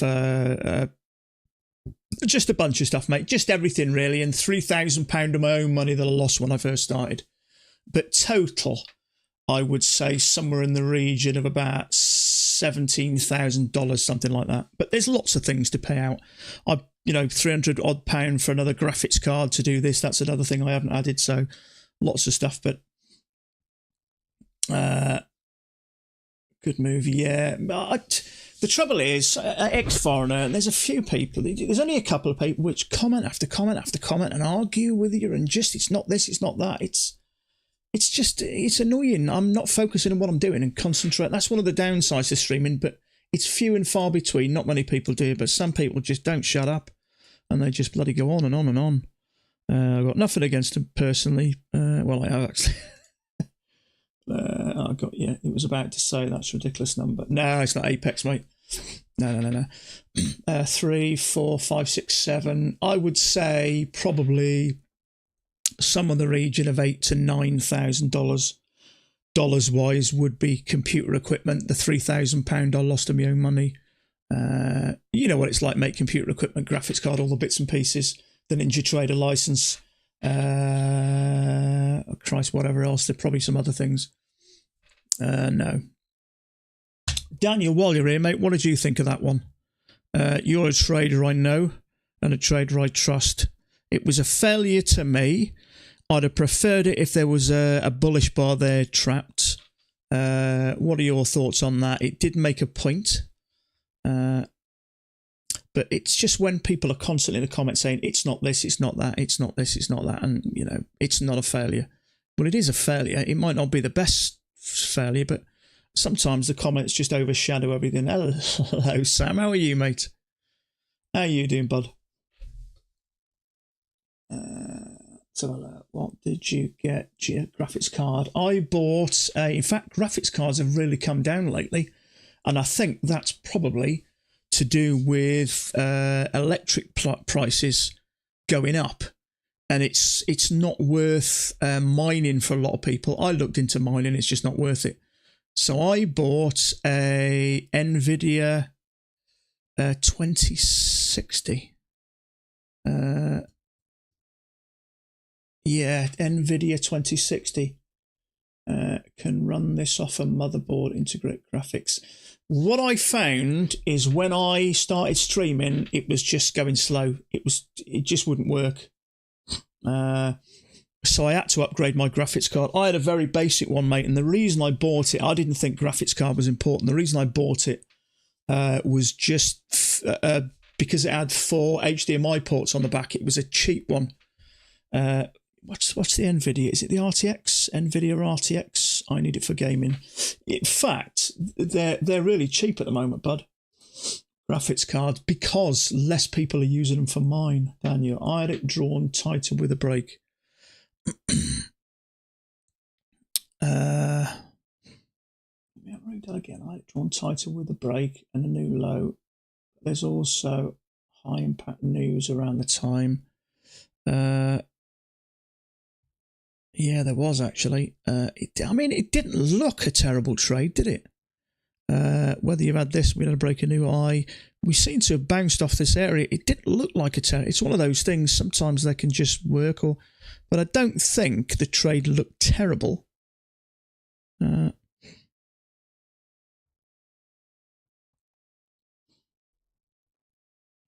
And when you're taking a reversal of the highs, you want to see prices go through the EMA, then pull back. I did mention that.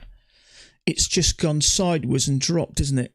It's better to come down, push up, and then drop again. We had a conversation like this a while back, didn't we? I took a trade like that, and someone said, but it didn't come from the bottom up and then drop again. It just went sideways and pushed down. It's just reminded me of that conversation we had a while ago. But yeah, that makes sense.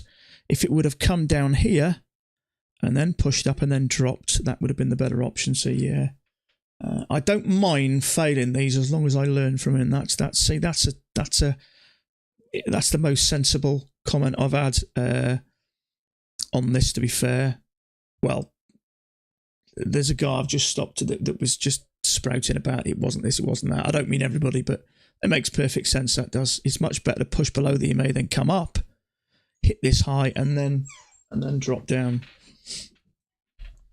So yeah, what have I missed on you, Sam?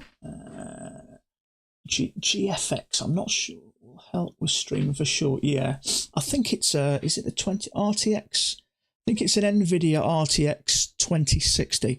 It was about £300 I paid for it, and it's just it worked perfectly. It worked perfectly. So yeah, hopefully winter I'll get back to the routine. Good for you, mate. Good for you. I've been wondering where you've been. I didn't know whether you were just taking a break. It's not a bad shout to take a break once in a while. It does fry your head stuck on these charts every day.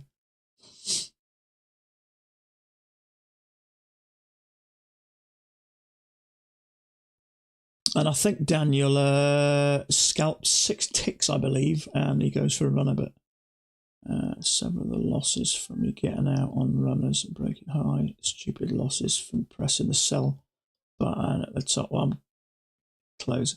I'm glad you've done that, mate, because I've done that, Daniel, as well. Sometimes if you get into a trade and it kicks you out sometimes, and it's a really good setup, I've done that at the buy and sell button. You make a mistake. But yeah, it's a bit choppy. But yeah, I get what you say there. Much better to push below, then pull up and then drop that. As you can see, just moved from there to there and then came down. So I don't mind failing these as long as I learn something, and that's a lesson for next time. The next failure I look at, make sure it's one that's pushed down and come up. Just slang for graphics. I got you. You're a bit more techie than me, mate. I'm still trading also, but this month not so much. It is good to have a break. You know, I felt sometimes it gets on top of you because you put so much of your life into it, and it's such an emotional roller coaster, and sometimes it can just fry your brain, and it's good to have a break.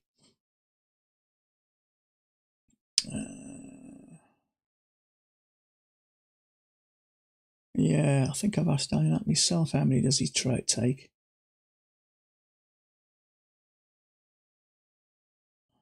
But as you know, Daniel's one of the experienced traders. We know he does particularly well. I believe he's got his own island somewhere. Perhaps he could let us all rent it for a nominal fee.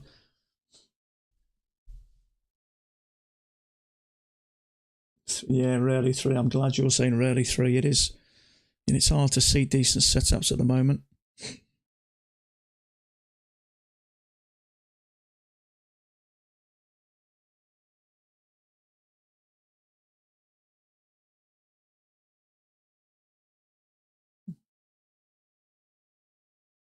If you email Mac, he'd simply say it's not a failure. An actual failure would be no problem. Trying to learn, okay. Yeah.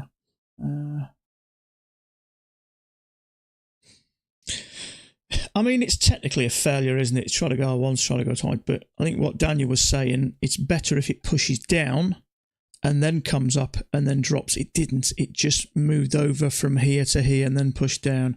I got caught in one similar maybe a month ago, and I asked why, and a couple of people mentioned it's better if it drops below the EMA and then comes back. It didn't. If you look there, it went from there to there, and then from there to there. So it's slowly working down. It didn't drop and then pull back up and drop. But sometimes you need telling a couple of times before you learn.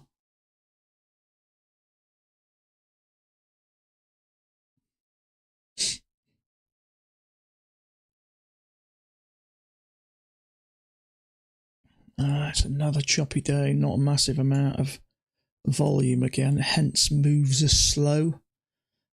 Slow and just sideways. In fact, I'm just going to take a quick couple of minute break, folks. My wife just walked in. I'll be back in a couple of minutes.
Sorry about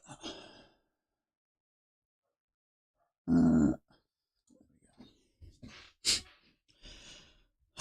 Dear me.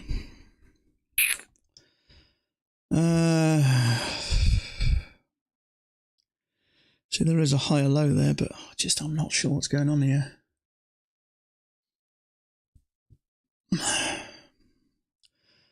Oh, what do you do? What do you do? It is a higher low. Trouble is, when it bounced off here, I expected it to get a bit higher, and it didn't go very high. Started going sideways, so it's got a big old bar there as well.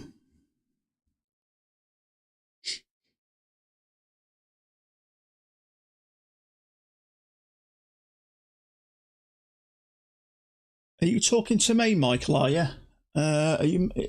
Is that comment addressed to me, bud? Is it? How should someone treat failures and reversals differently? Looks sideways to me. Yeah, I mean, it's not. It's just so hard, isn't it?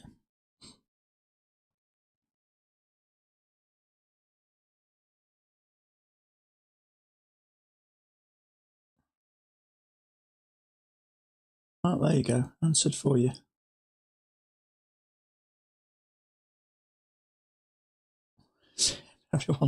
Everyone's bombarding him with well, you said you were here, Daniel. Everyone's bombarding you with questions now. It's your own fault. It's better than asking me questions. At least they get a more qualified answer.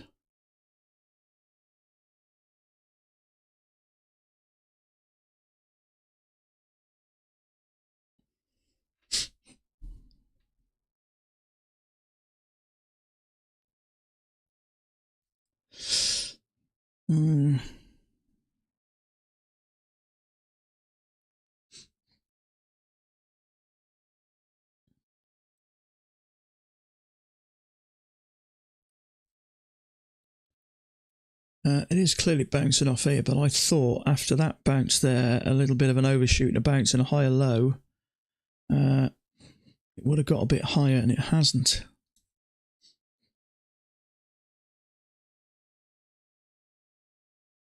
You got some, did you? Yeah, I've been looking at that, but it's close to that midline, and that midline's playing a bit of a part at the moment. I'd like to think it goes. See, that trade there's triggered. It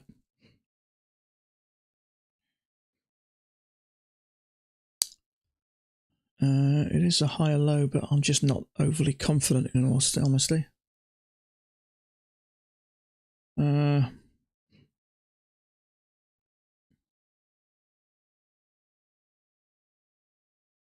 Yeah, it's pushing a bit, then coming back a little bit.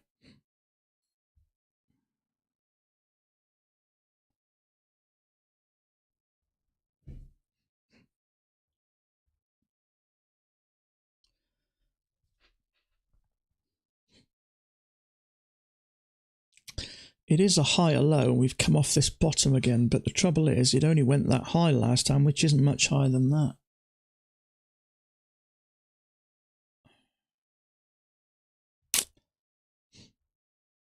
It almost looks like it's teasing you in.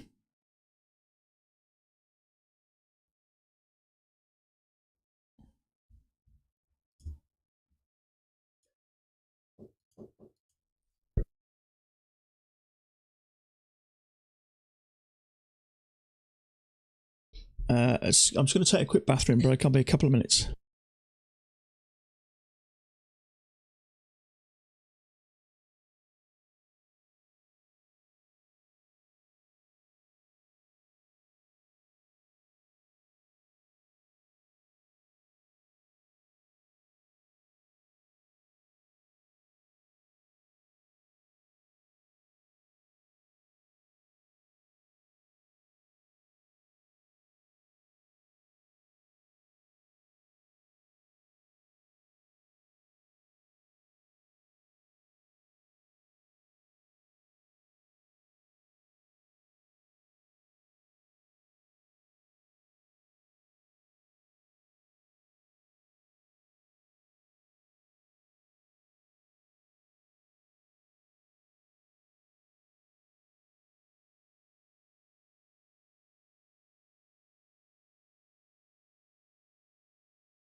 Okay.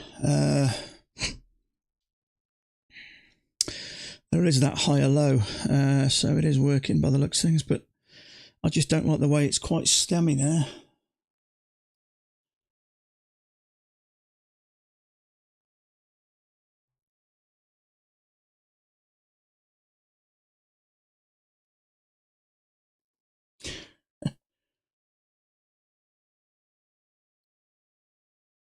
I did look at that ILO, but I don't like the way this stems on there. And it's just obviously when we came off the bottom here, we didn't go as high as I was expecting to get up here. So maybe a leg, a break and a leg. So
Okay, I did look at that, but it just came back down a little bit and concerned me. It was a fair-sized bar as well. 2.25, tick above, tick below. It's 2.75 points. Actually, not as big as it looks. A lot bigger, but I don't like the way it only pushed up the last time here. So I was concerned we may let's do the same.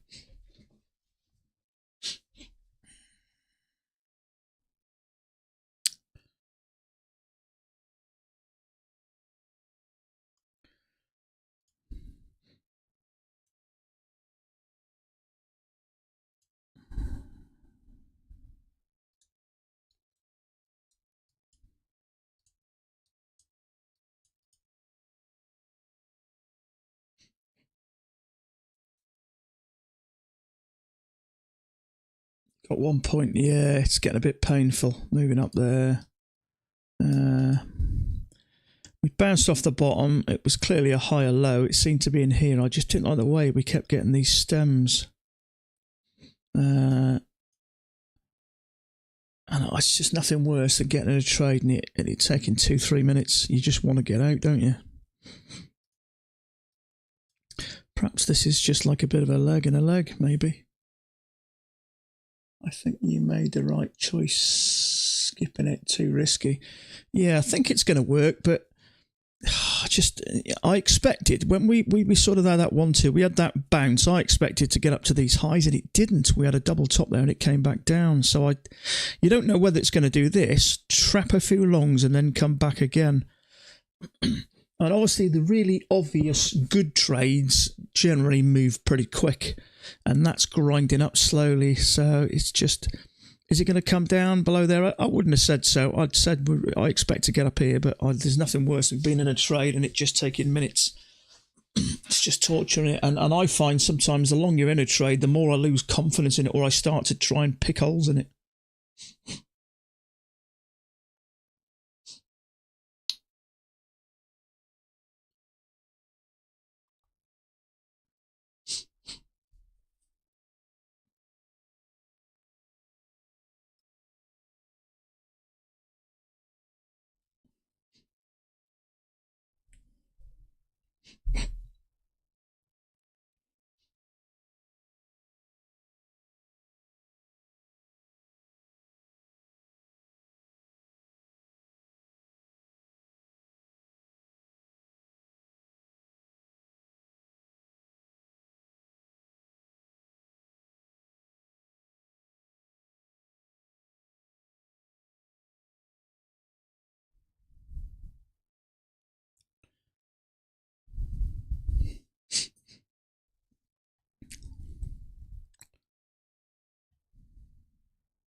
See, there's a failure there, isn't there?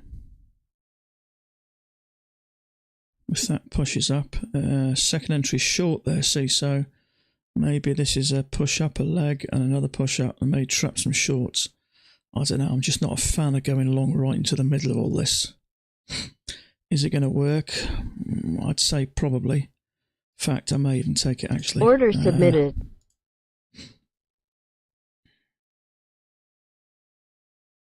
I might just go for 6 ticks.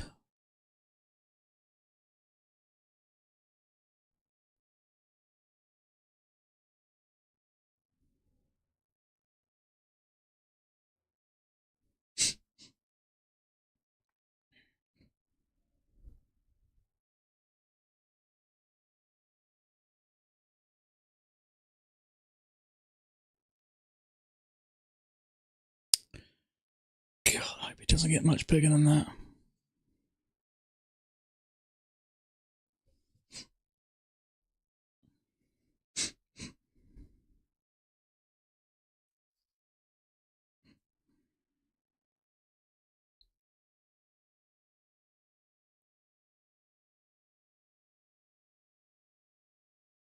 I'll tell you in a minute, Sam. Power of persuasion.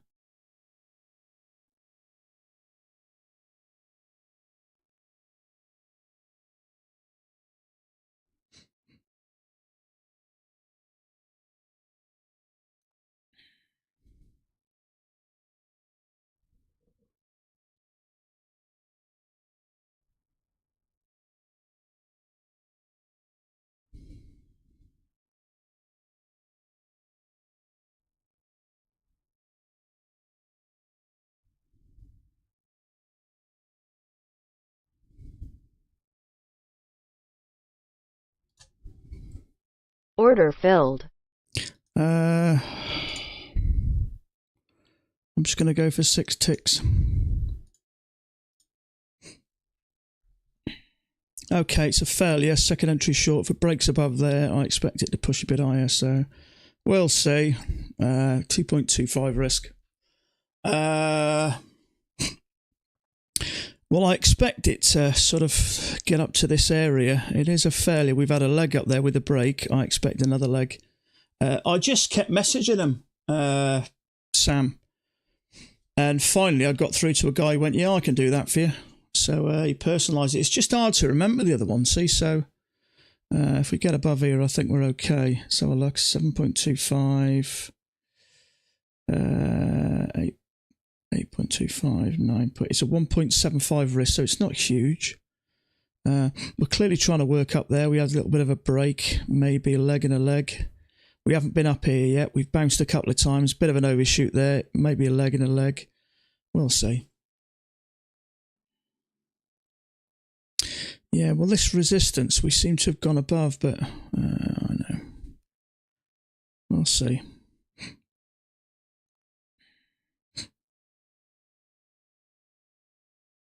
To F off. I got through to a guy called Cameron. In fact, I sent the message on the 7th of July, and he just messaged me back yesterday and went, yeah, I can do that for you. So I thought, great. So I gave him a nice compliment. And I got it. It's just, they're easy to read. I've had people messaging me saying, what's your code again? What's your code? So yeah, UKFT, and then whatever the discount is, obviously 80% at the moment, but just makes it easier. Yeah, it does. A lot easier, yeah. See, I would have preferred to take that above there, but the way it's come down and pushed up nice and bullish, we'll see anyway. You know, it's a, what is it? 25.82592. It's a 2.25 risk, so it's not huge. And I'm just going for 6 ticks out before these tops. But we've had a leg up here. And maybe a couple of legs of correction, so it'd be nice to see that push up. I expect to hit these highs. If we can get above here, then I think things will obviously, the chances will improve. But it is a failure, and I like the way it's gone up. It's pulled right down below the EMA and then pushed up. So we'll see.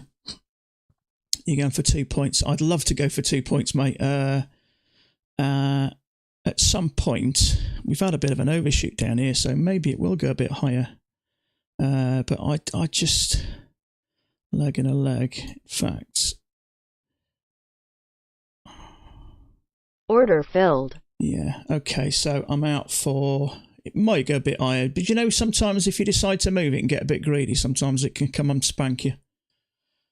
So, great, so that'll do me, 6 ticks. I think it's time we ended up getting up to the top here. You got 6 points. Good for you, mate. Good for you. So I don't mind 6 ticks at the moment. That ATR is that low, and I think usually I go for 2 points. But just now and again, I've been caught out. But if you got 2 points out there, good for you for holding. Yeah, depending on where you got. If you actually got in on the nail or on a whatever, but what I will say is my PA account, I'm not a fan of this trade. Well, what I can see is we're bouncing off these bottoms, yeah, and we're pushing up in a little channel here. We've had one pullback. We pushed above it. The reason I liked it is because it was a second entry. It was a second entry short at these highs, which triggered and then finished bullish. So for me, I think the chance of us pushing above this was pretty high. And above this, the next bit of resistance we've got really is these highs here. So it's a process of elimination. But that's the thing about trading. It's not black and white. There's so many ways of interpreting these things, and what can, you know, I've had mark trades that I'm thinking, I wouldn't have took that. But you just don't know, do you? But what I will say is we've had a push up and we've been going sideways. So I expect from this, I think it's more likely that we push up and break these highs or test these highs. But I kind of like the way it was going in quite a nice tight channel, nice small bars. And the only bit that put me off is the stems. But when we had that, if they'd have continued green, I wouldn't have taken that. But the fact that there's a second entry short which is triggered, that's a better failure. Well, Daniel was on about the failures. It came down first and then pushed up. It didn't just go sideways and then up. It came down below the EMA and then pushed up nice strongly, finished one tick off its high. So for me, with that red bar there, it was worth going to the top, and I got out before the top. So it's one of those things, isn't it? So it was a failed second entry short. But this is the type of thing that you'll come across again and again and again. Sometimes you'll take them, sometimes you won't. Sometimes you'll get caught out. But it's the only way you learn, by looking for a trade. If you think it's right, taking it. And sooner or later, you'll fine-tune your brain and you'll start to, next time you notice when I lost that trade, it just came over and then dropped. Whereas that one, it came down and then pushed up. That one didn't. So that's a better failure than that. Is it risky in the middle? Possibly. But, you know, it's the impression I'm getting is we'll go into the top. And especially when that second entry short triggered, for me, that was my way up. So it's one of those things. Some people might think it's an okay trade. Some people might not. You just don't know, do you? It's just one of those things. So it's hard to say whether you think that's in one channel or not. Initially, I had it drawn slightly different.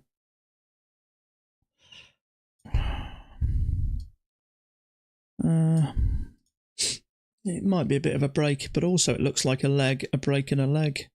And we pushed up, we tried to go lower once, pushed up, tried to go lower twice. Also triggering a bearish bar. For me, that was a way up. So at least I got some of my money back. That's the main thing. 2 legs up to the top of the channel. Yeah, it's a leg and a leg. These legs are, you know, the more I see these legs, the more confidence they give me. So yeah, that's a leg to the top of the channel, a little bit lower actually.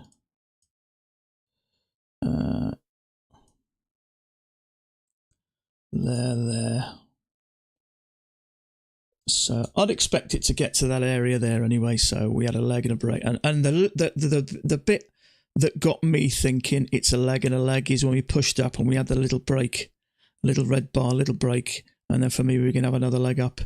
Once we get above these areas, say here, there's no real resistance there. The main bit of resistance are these highs there. And I still think we're going to retest these highs. And if we do retest these highs, then it's feasible we could have another leg. I don't know. That's just pure possibility, speculation. But also too big a legs. Yeah, it's possible, mate. It's possible. I did not get green.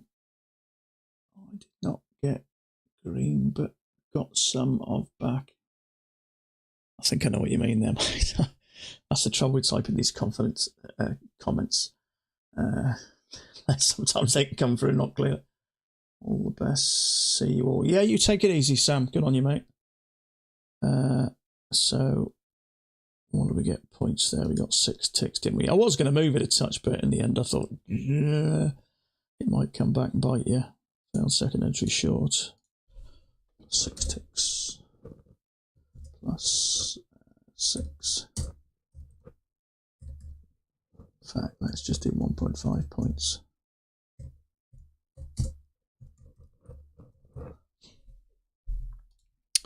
Okay, finally got to the top.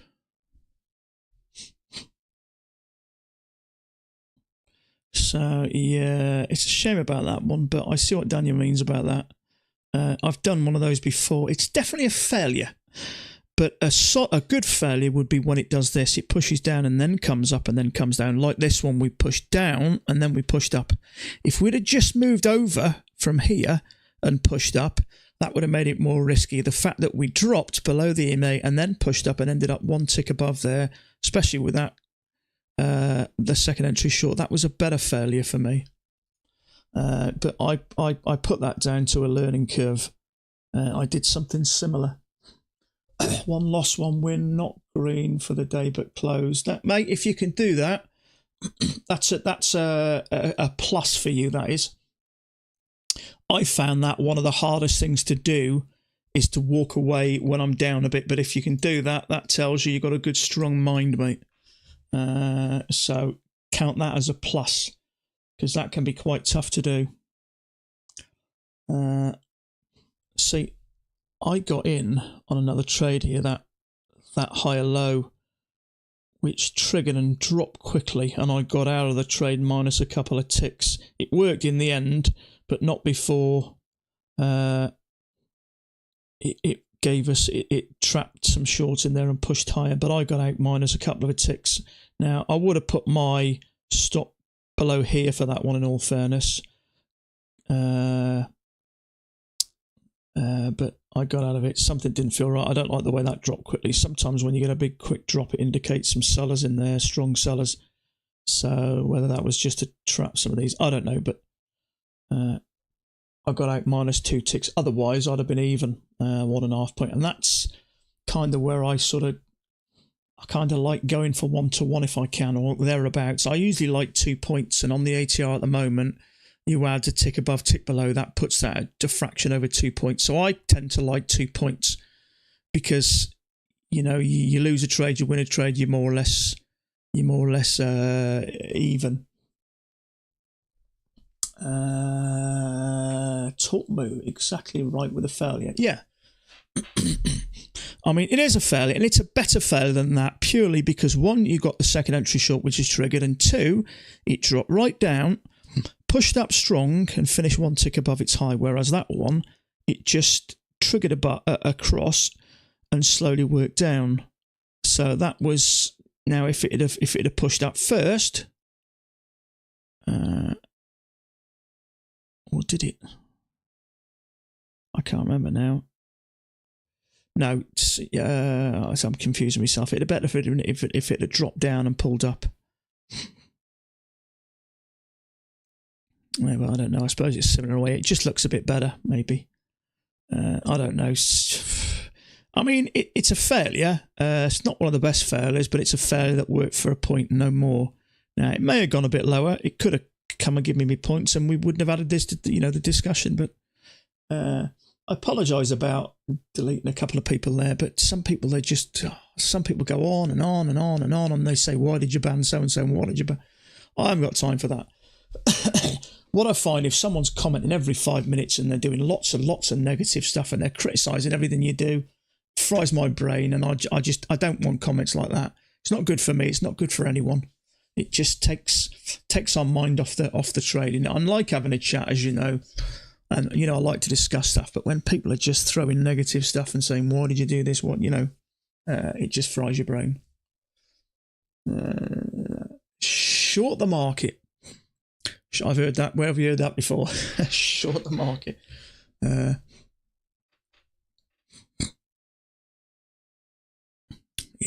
it is up the top. Is it likely to come down? Possible. Who knows though? Who knows? There may be a bigger channel working higher. I don't know. Let's get rid of that. Yeah, we have to have a setup, really. That's not a setup for a Pat's trade. Especially now that's pushing up.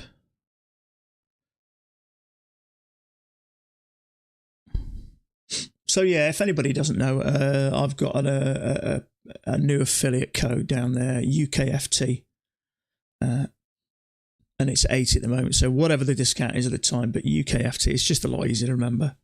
They did stop doing them. I messaged Apex a few months back and just said, "Have you got one that's?" Because I'm getting people messaging me saying, "What's your passcode and your affiliate code?" And I don't even remember it myself, so I got to look into it. So I thought I'll just pester them. So I asked again and again and again and again, and sooner or later I had a nice guy called Cameron who said, "Yeah," and it's all sorted. So it's just a lot easier to remember.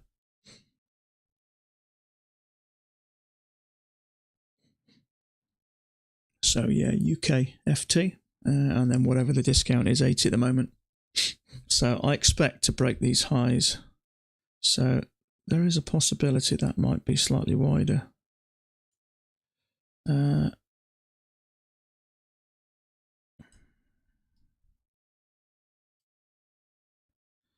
get a bit closer. I'm not sure actually. I'm just going to leave it like that for now. Maybe a bit of a break. Yes, if you just short it there, I don't know where it was you said.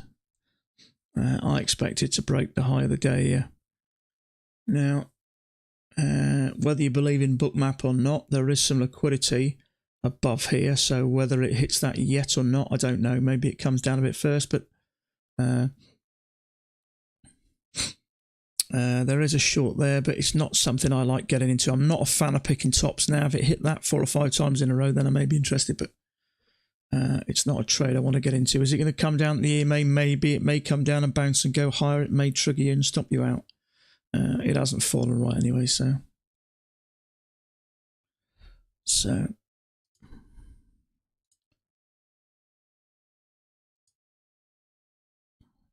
there is a possibility later on in the day that may turn into a larger channel.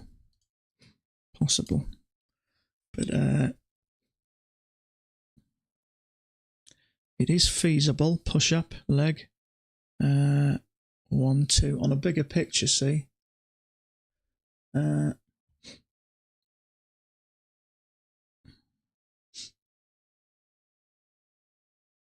Yeah, on a bigger picture, if I look at the 10,000 tick chart there, this bottom is here.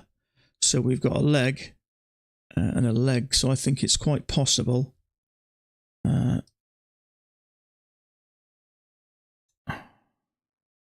This is just a bigger picture on the 10,000 tick chart. It is possible we could end up doing that. And if that continues to push higher, that's where I expect it to go. Maybe not in one foul swoop. We may get a...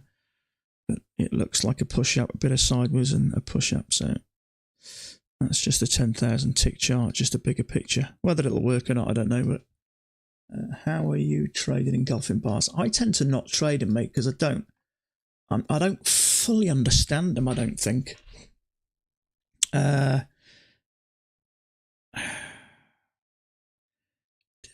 you know what? I've heard lots of people talk about engulfing bars. I sort of know what they are. If I don't know, if say for instance this, if that continued to push higher above here, you could put an order there, but I don't fully understand them. And I've looked through all of Mac's videos, and I can't see a video which explains them. So I don't fully understand them, in all honesty. Thomas Payne, 2.5 points on the engulfing bar. In fact, probably I've just read your comment. I think you're probably asking Thomas Payne that. A plus set at 2.5 points. So you're about there, are you, bud? Okay, so wow, that moved quick, didn't it? Yeah, in fact, if you get a minute, Thomas, it might be a good idea for you to just drop an explanation in. I don't fully understand them, in all honesty.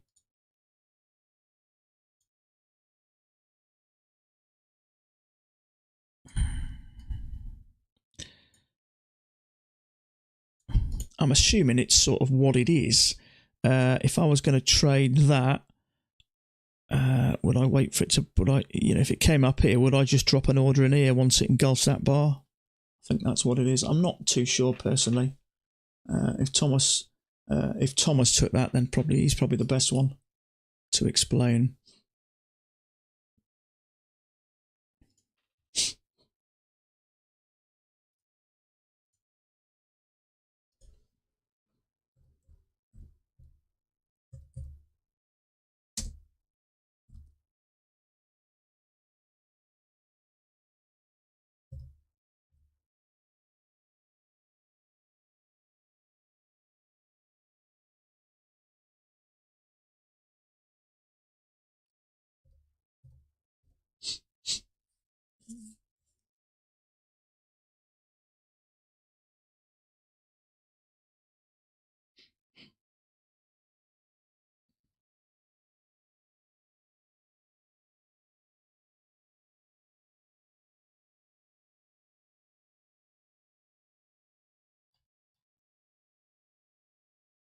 Some traders take them before it closes. Yeah, I think what it is, if you're going to go long above that bar, I think what you would do is put your order maybe above that bar, and if it does trigger it before the bar finishes, I think that's it, but I'm not sure in all honesty.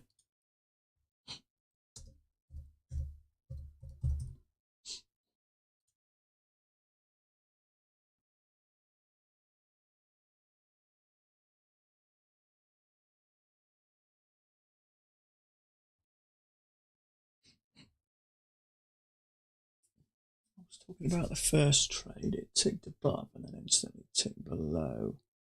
On this bar, you put your order below the previous bar and the trade triggers.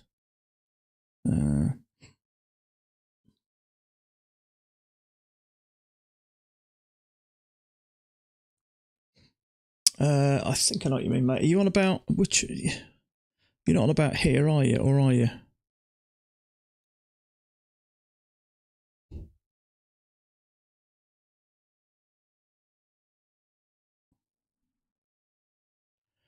Mac doesn't talk about engulfing bars for some reason. I don't quite know why. I kind of wish I'd held on to that now, but the trouble is, as soon as it starts to do that...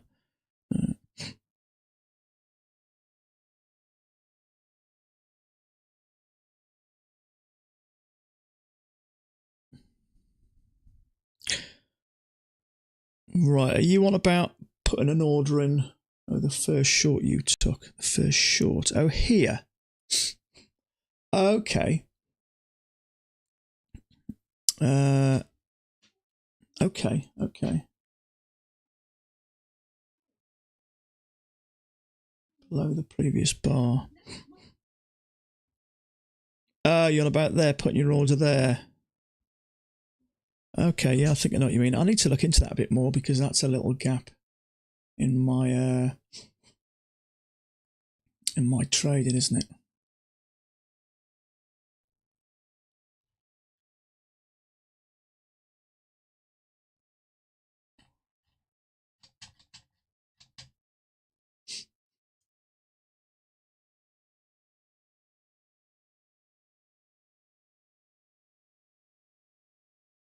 Yeah, I got you.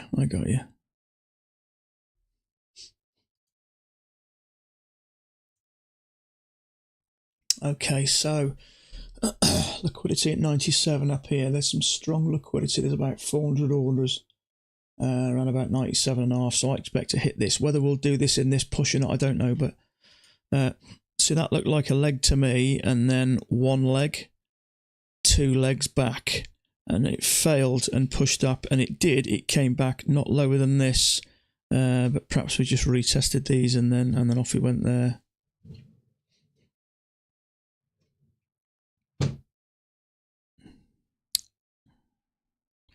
So, just wondering whether Penguin would have took that leg up. He'd have said, made an attempt to go lower twice. Maybe he'd have taken that one. I don't know. Stop goes above the previous high. Yeah. Yeah, he doesn't talk much about. I hear Mac talk about engulfing bars all the time and his analysis, but he doesn't talk. There's no videos about it. I might have to have a little bit of look about it and try and fully understand it.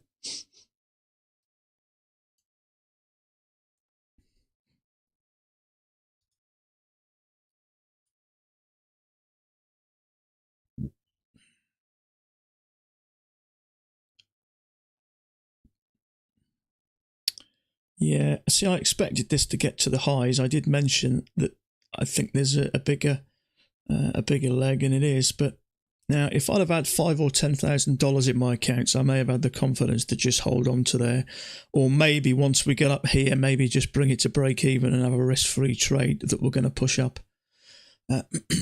Now, I didn't expect it to push in one go. I thought we may come back and bounce off this, but we haven't, and we're literally point and a quarter away, so I'll be surprised if we don't get that straight away. In your 2 years of trading, have you ever had 2 weeks of trading where you didn't have a single loss? My biggest win streak lasted about a week. I did have 24 trades in a row. Now, I know that sounds like a bunch of bull crap, but I swear on my daughter's life, I had 24 trades in a row. That was about a year ago. I was scalping for 6 ticks at the time, 24 trades in a row. Now, a couple of the trades I got out for a little bit less, but they all would have made a tick and a half. And I know based on my trading lately on these conditions, it sounds like a bunch of bullshit, but on my daughter's life, I was surprised myself. Well, I wasn't at the time, but compared to these market conditions now, okay, so there's quite a nice little channel working there.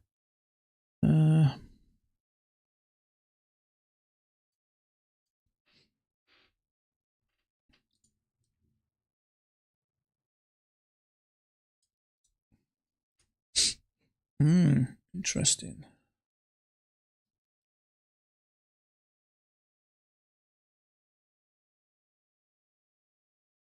Well, the trouble is, and Mac will tell you this, never use more than 20 or 25% of your trade on a runner. So what he's basically saying is if you can afford to trade 4 contracts, just trade 1 on a runner. Whereas I'd be trading 50% of mine. Now, there it would have worked, yeah, but it's using 50% of it, and a lot of the times your runner gets kicked out, so I'd be risking a lot more then. So it's a shame, really, you can't split it into, sort of have something in the software that splits the 2 trades into 4 parts. You understand what I mean? Now, you've obviously got the option to trade micros. You could trade, what's a micro? 10 micros, the equivalent, isn't it? So you could trade 20 micros and trade 5 micros as a runner. You could do that, but I believe it's the, isn't it doesn't the fees work out more expensive? I'll have to look into that because that might be an option. That way I'd effectively be trading a half a point, a half a contract.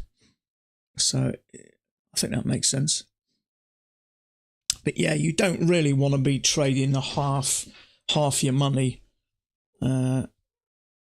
Sometimes obviously in scenarios like that, you may have taken it up to that swing. If I was going to do a runner C, sometimes I see people taking these runners, and what was I looking at? I think it was it Thomas Wade? I saw him take a trade in the last couple of days, and it went up 6 points and came back and stopped him out. It does make sense to me, so I would probably do what Mac does and take it up to the next swing, and then this swing there, in which case a runner there would have got 4.25 points. Or if you envisage we're getting close to the top, maybe just jam it in there. In fact, no, you'd still be in that trade now. If I took a runner to there, I would probably then move it to there. So if I, obviously if I'm expecting it to go out to here, I may just, so sometimes it'll work, but a lot of times your runners get kicked out, so I'd be throwing away 50% potential profits. So, but it may be something to look into, doing 20 micros is the same as, I believe, is the same as 2 minis. It's $5 per point. Yeah. So 20 micros will be the same as trading 2 contracts, but maybe you scalp 15 of them and trade and have a runner. That might be an option. Might be something to look into. I just have to work it out because I believe I know in the personal account I had when I traded micros back when I started, I was playing around.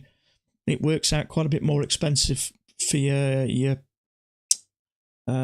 in the fees, but I'll have to work out what Apex charge on micros and just so I get charged just under $8 with 2 contracts. So I don't know how. Does anybody know how much 1 micro is fees? I'm going to work it out. Might be worthwhile doing that way. That at least that way, it's nice to get a bit of a runner if you can.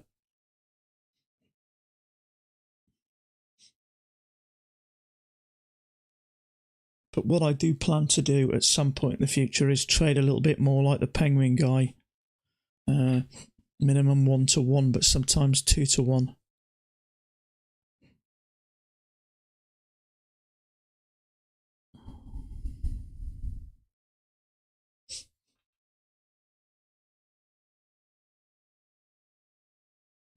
What I will say, mate, is market conditions were so much easier. There was so many trades around. I was averaging 3 or 4 trades in a day.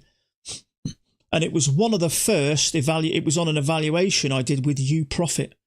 Now, I would say 5 of the trades I got out for less profit, but they all worked out 6 ticks. Market, I don't know, mate. I just had a really good run. Market conditions, I was really careful in my trades, but there was a lot more trades around, so there was less sitting around.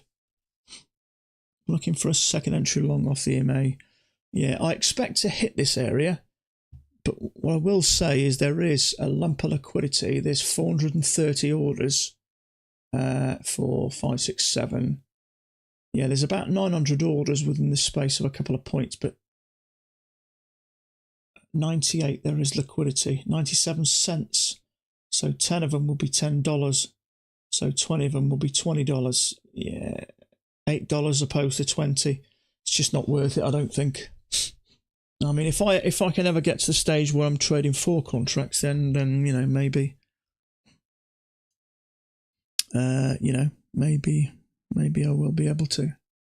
So the biggest lump of liquidity is at 98, which is there, which is fun enough. They usually push straight through there, so I would expect to hit that on that measured move. So if we can get a second entry long off there, that would be nice. So there's 2 reasons to hit this area.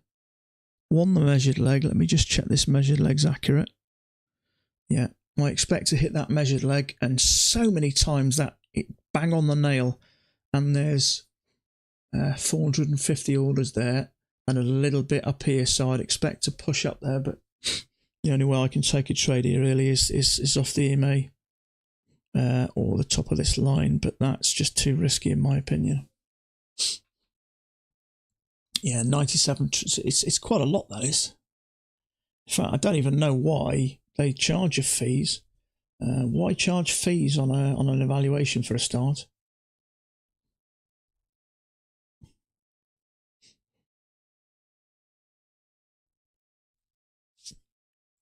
So leg down, another leg would be nice.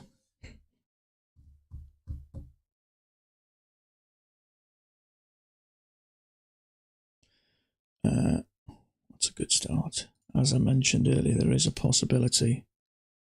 Look at that. Right to the nearest tick. So once, twice, 3, 4. So I would say, let me just clear this up.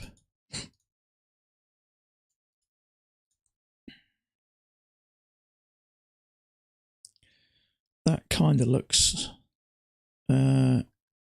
like a channel to me.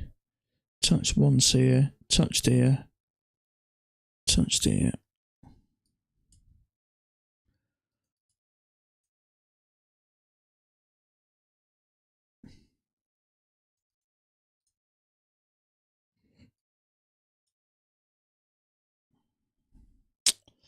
I mean, that fits absolutely perfectly.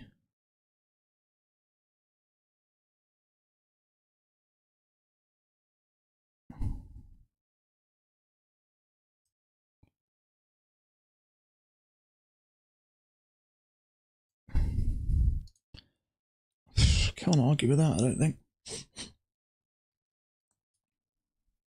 But you have to be aware as well that this just may be a failed breakout and it may come back in. Depends whether we're moving up, in which case I'd much rather come down here and bounce off here first and push up.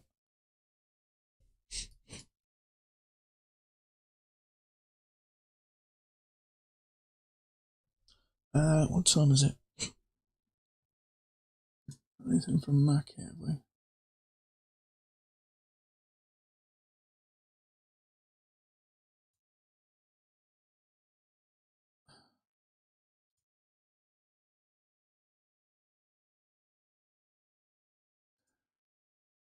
I like the new channel. Yeah, it looks alright, doesn't it? Fits perfectly there, and it fits nice there, fits nice there, fits nice there. Trouble is, it's also a leg, sideways in a leg, so it is possible we could come down. But that's okay, because I'd be be nice to touch the bottom here, so we could be going up, or this could just be a failed breakout. So it's important to sort of be aware of both possible scenarios. Okay.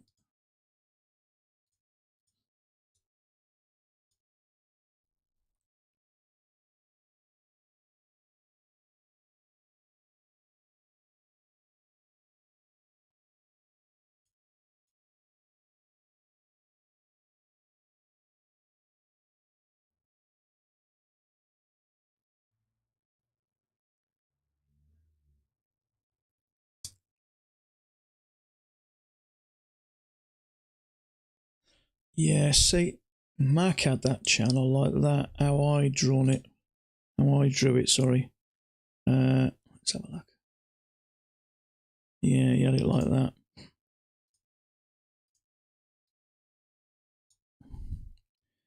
In which case, we had a break in a new high, which is why. Strange that is. Let's have a look.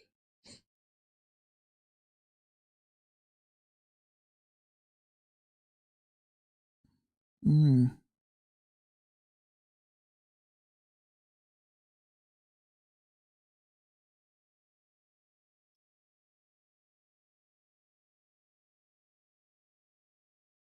magnet is not working.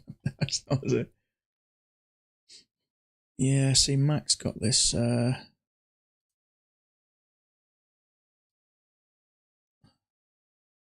There. So we bounced a few times here, and the fact that we bounced there after breaking here, which is another reason why I went short there, but oh well. It is what it is. Sometimes things just ain't meant to be, are they? If it had gone for 2 points, I'd have taken 6 ticks. We wouldn't have even had the conversation, would we? So it did seem like it was working in a channel.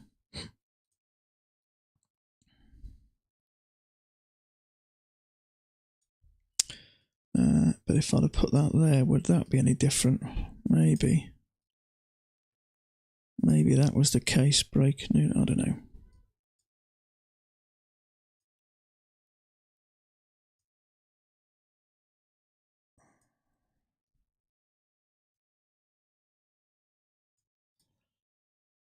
Sometimes you can almost make these fit when they're not meant to. But oh well. There we go. I'm thinking test of 93 resistance down here. Yeah, if this is a channel, then it's feasible it could come down quite a bit, couldn't it? So I do expect it to hit these areas. That's the measured leg and this lump of liquidity. So whether we'll do it here and push up, or whether that's the trouble sometimes. Look what happened there. We had that push up. We went quite a bit sideways and then we up. So we could end up going like this, couldn't we, before we push up? I expect to hit those levels, but there's no guarantees we're going to do it. From here, we could come down a bit further, but if we can get a second entry long and maybe a higher low, that's looking nice and positive, then maybe.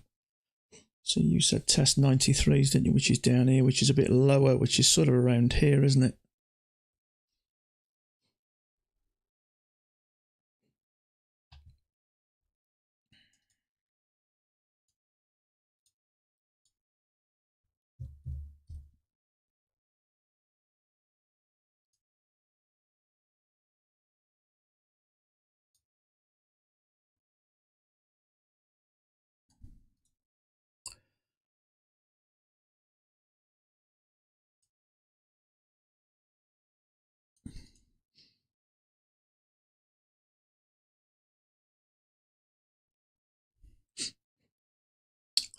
Yeah, we could have a break and a leg, maybe retest the top. Who knows?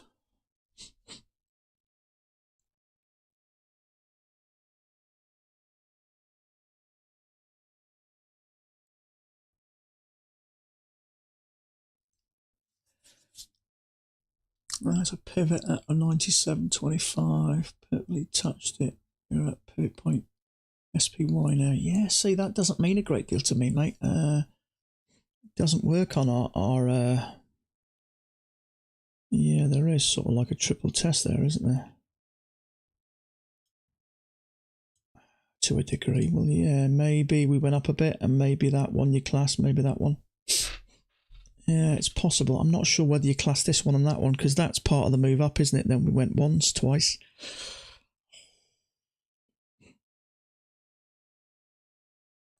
I just get nervous because if there's a bigger channel, we're working right at the top here. Whereas it could come, it could do that. It could have a leg and a leg. Okay, I'm kind of glad the bar's finishing naff anyway, because that takes a decision away from me. Yeah, I don't know much about pivot points. The trouble is with max price action, very few types of indicators come into it. He doesn't talk about things like pivot points or Fibonacci retracement levels or you know, MACDs, or there's nothing like that really.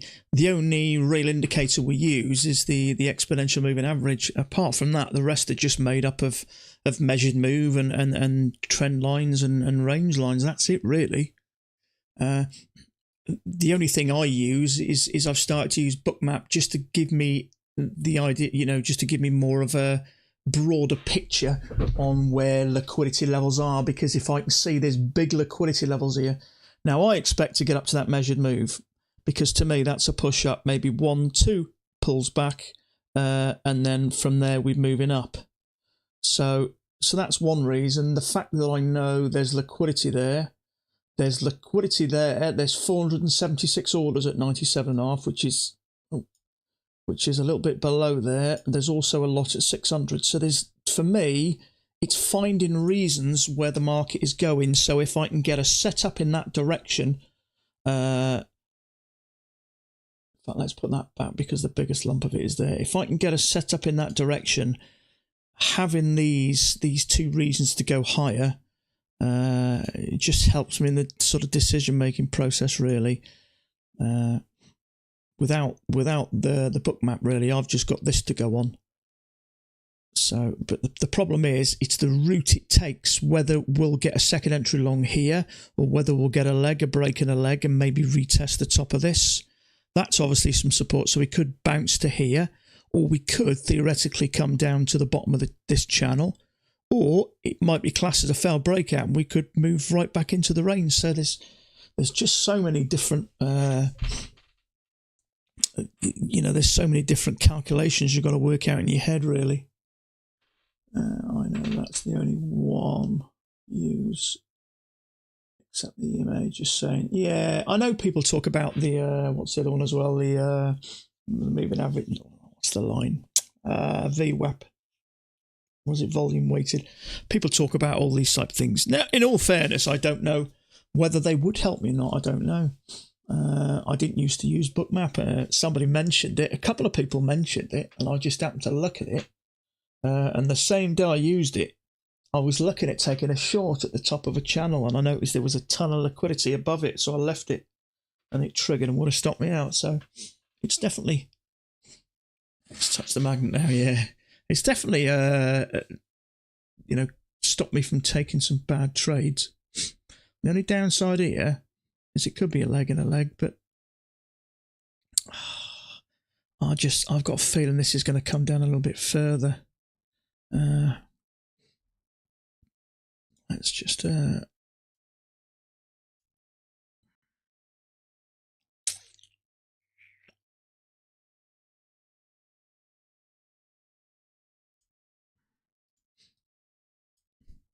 that's the trouble. Now, the liquidity up here in the measured move, and these measured moves, as we know, are really accurate, but it could be as close as it goes, but there's two reasons to go higher there.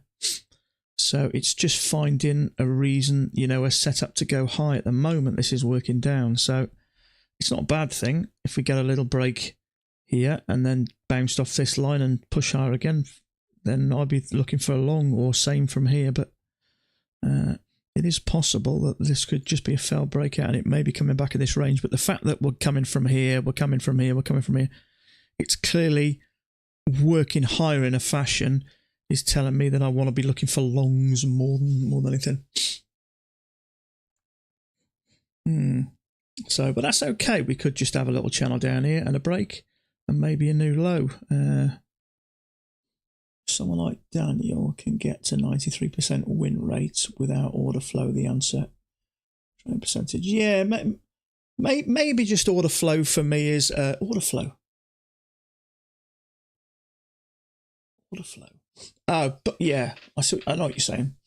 Yeah, see, Daniel's been trading a lot longer than me, mate. So Daniel's a lot more experienced than me, and I'm pretty sure Daniel's gone through all the same sort of things. Sometimes it's almost like a little cushion, if you know what I mean. Just that little bit of extra reason. You know, if I'm looking to go long here to this measured move, the fact that I know there's liquidity up there, which means there's other traders up there, and these liquidity levels have been there a long time, which are telling me if traders have bought down here and they're expecting the market to come to here, obviously I want to be going with the masses. There is a second entry long, but I think that's dangerous personally because we look like we're moving in a little channel.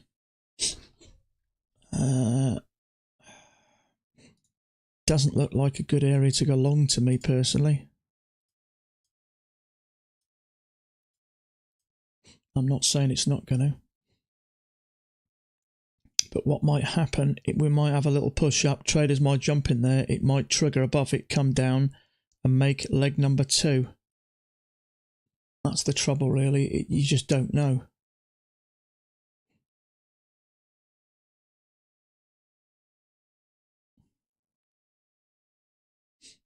All I know is prices are coming down in this sort of area, whether you just say this area or not. But for me, they're coming down. So I'd expect a bit of a break maybe and then a new low. And then reason to go long.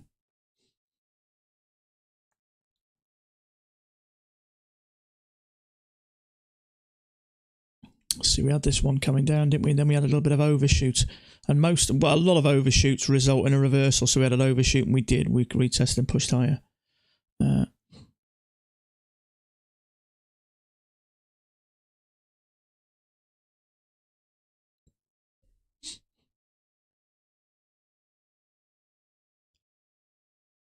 See, it may just rock it up, but for me, I'm not a fan of taking them here in all honesty.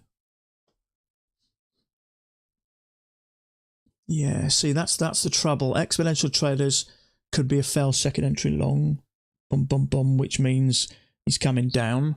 Ryan's on about a second entry long. That's the trouble. It gives you mixed signals, and it's very easy to for me, this area is a bit confusing at the moment. We seem to have a channel down here, so it's not a natural place I'll be thinking about going long, because it may trigger you and come down. So what we could have, that's why it's not what I would call a high probability trade.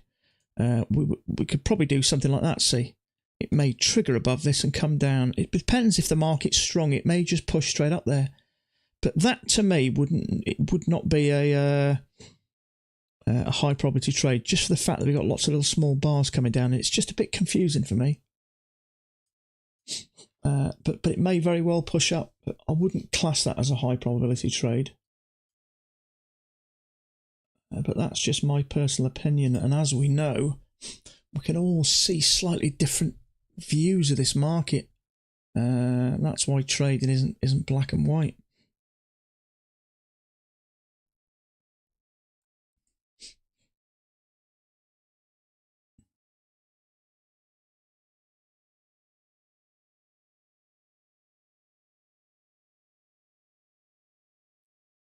See, also you could say we got a little trend down here, break, new low.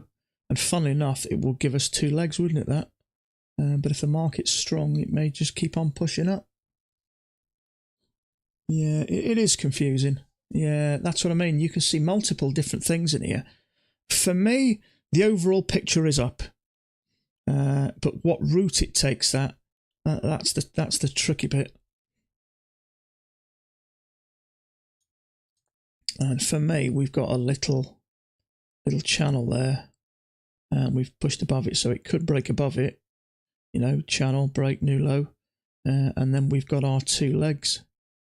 Comes down here, bounces off here. But sometimes it just may work. That's what I mean. Good large signal buy. You got your 4 ticks, yeah. It's not convincing enough for me that. Yeah, but that's the thing. If you take 4 ticks, you may get away with. It may work for certain things, but I mean that's pushed up and it's held, isn't it?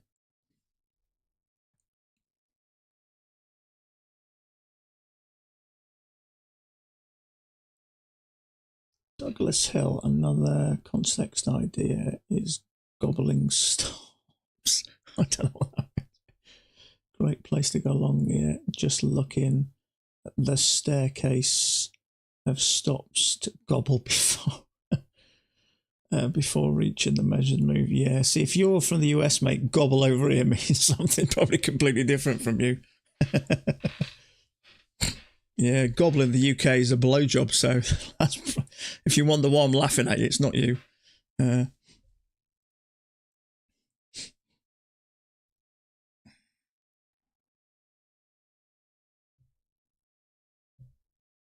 Okay, so that could be a leg, a little break and another leg. How far did that one go up? So if you took it 1 tick above there, yeah, you'd have had to take it on the nail to get a point. And it may very well go up, but I don't quite understand the concept there, the staircase. I don't know. My opinion, Mac. Second entry works best at 4 to 6 ticks. Yeah, good trades. See, I thought that for me was a failure. I just expected that other leg. So, but if you get into a good setup, they will move. Good setups will. I mean, I haven't really seen a good setup. I don't think that was a bad setup. It was a second entry short which triggered. That's why I liked it.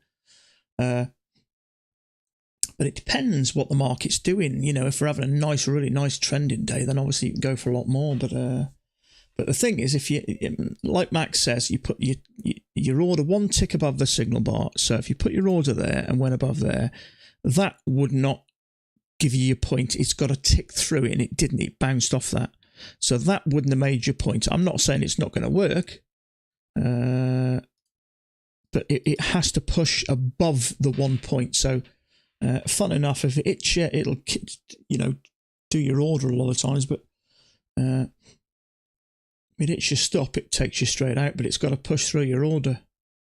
So it is possible we could have a leg and another leg, and that's the bit that concerns me. That doesn't look like a natural place to take a long, but sometimes it just works.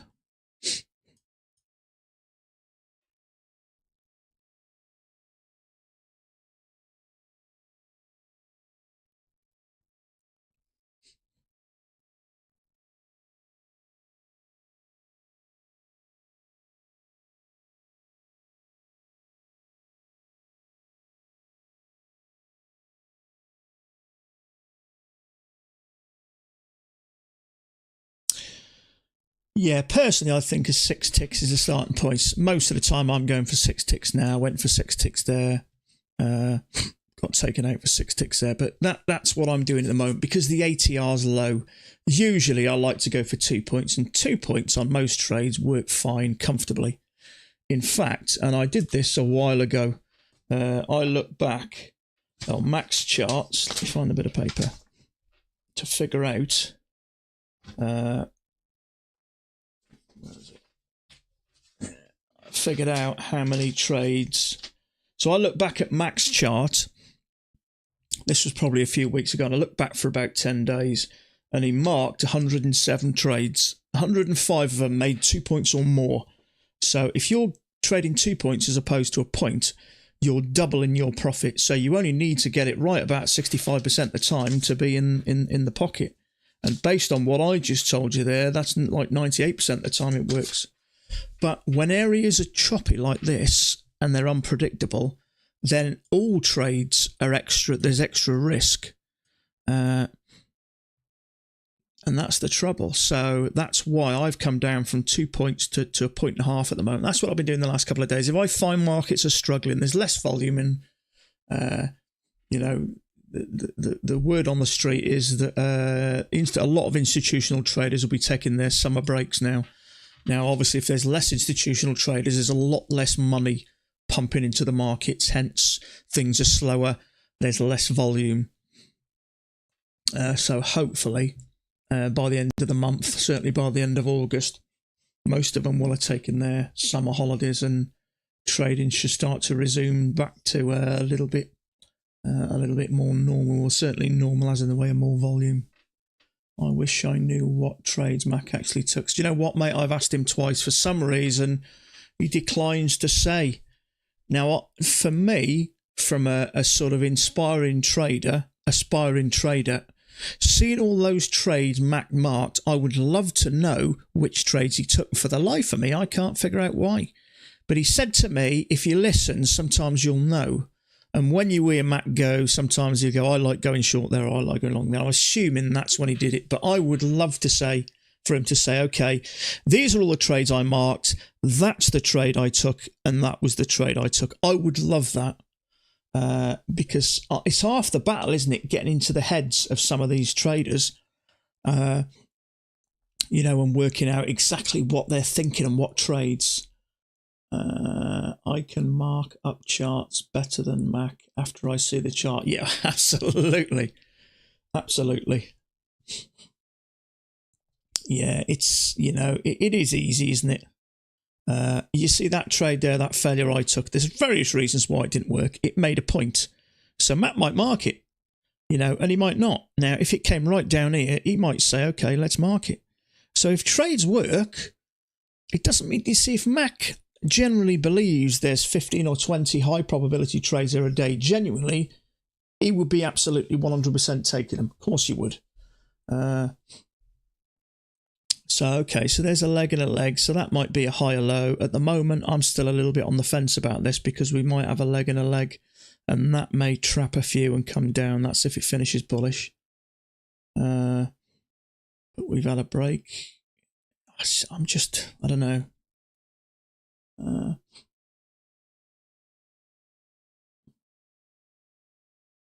What, just showing the trades he took? No, you see all the trades I take. You know the trades I take.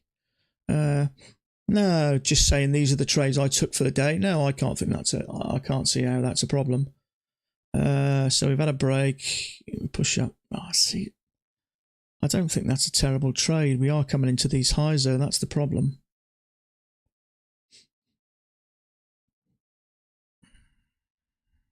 I'm not a fan because we haven't got much room to the highs. I'll be surprised if that doesn't go a touch higher before it finishes. Now the liquidity is up here. That doesn't leave us much room.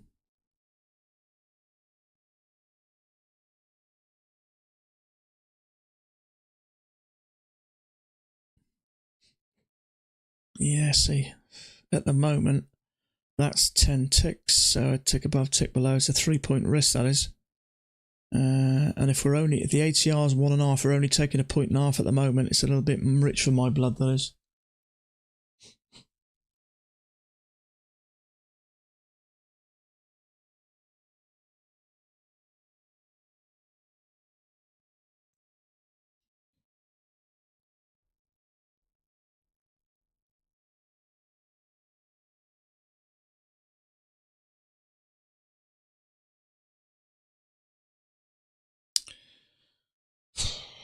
Yeah, there's not much. There's no room to the highs here, is there?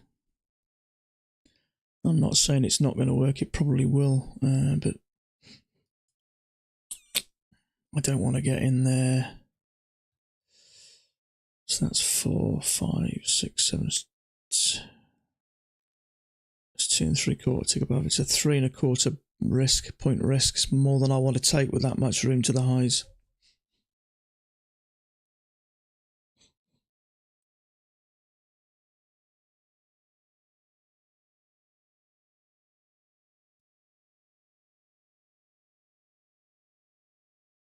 Yeah, absolutely. That's why I think personally, marking so many trades with a blue bar, blue tick is saying high probability trades. Well, they're not.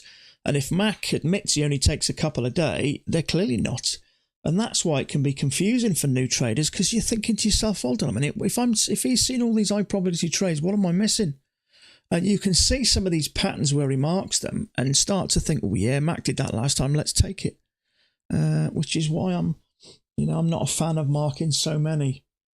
I think maybe he marks a load of green ones where there was riskier trades, but then marks the blue or the red trades with just those 1, 2 or 3 particularly really good trades. He doesn't even need to tell us he's done them. But I think he could make life a lot easier for us, put it that way.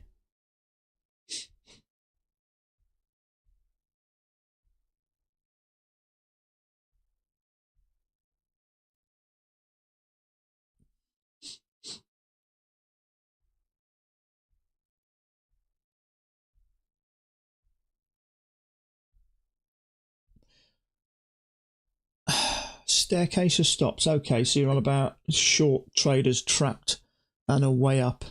Yeah, see, I can't say there's a lower high there, but there's no failure or anything there, which for me would trap short traders in there.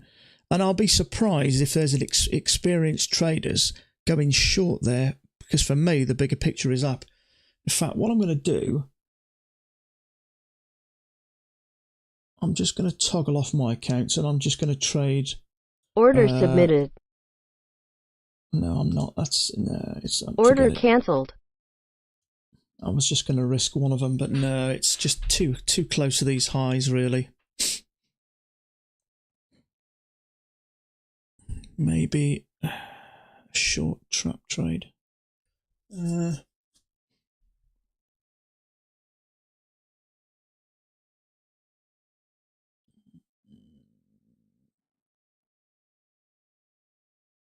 Oh, you went long here, did you? Yeah. I just can't see where there'll be traders taking shorts there. There's a lower high there, but it's not a great bar. That's interesting. If that pushes up, that may trap some shorts. Trouble is, and I've seen this before, you get longs in here, you get longs in there, all of a sudden, wham, it takes them all out. Tell you what I'm going to do. I'm going to toggle off the rest of those, and if that ends up bullish, I'm going to take the failure, because there's a second entry short there, so I'm only trading one of my accounts. I'm not prepared to risk any more, really, because for me, I am expecting to get to these areas, but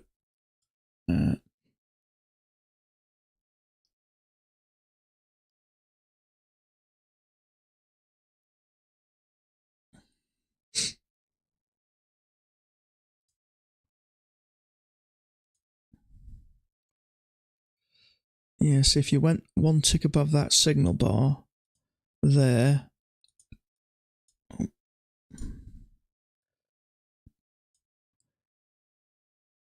you'd have got a point out of that.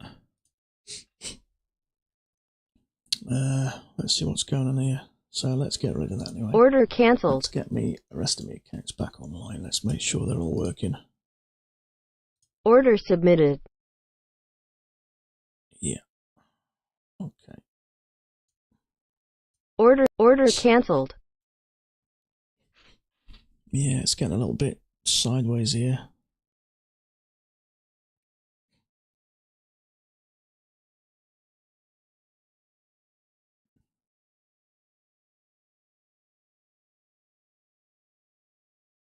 Yeah, it's not an attractive place to go along there, really. I know you're saying with the staircase, but I can't see where there's going to be any stops there. It's a little push down. I think it's only going to be an experienced traders trading that. So I can't see a lot being stops. It hasn't had a strong push. It's just gone up very slowly.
Got 5 ticks. Yeah, was aggressive. Yeah.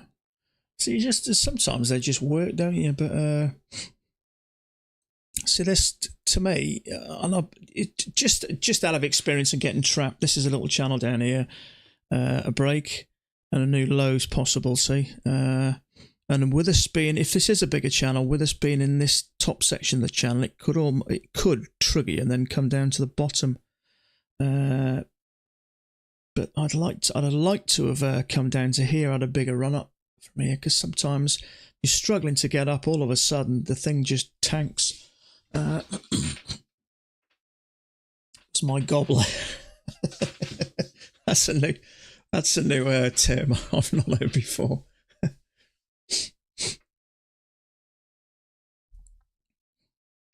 Yeah, it's a choppy mess. Yeah. It is, isn't it? It's just, it's confusing, really, isn't it? Could do anything, really. It's so frustrating days like this. I got to say, we're getting lots of days like this. It's got to be down to institutional guys taking their breaks and just it's clearly there's a lot less volume, and obviously that's got to be down to the guys with the bigger pockets.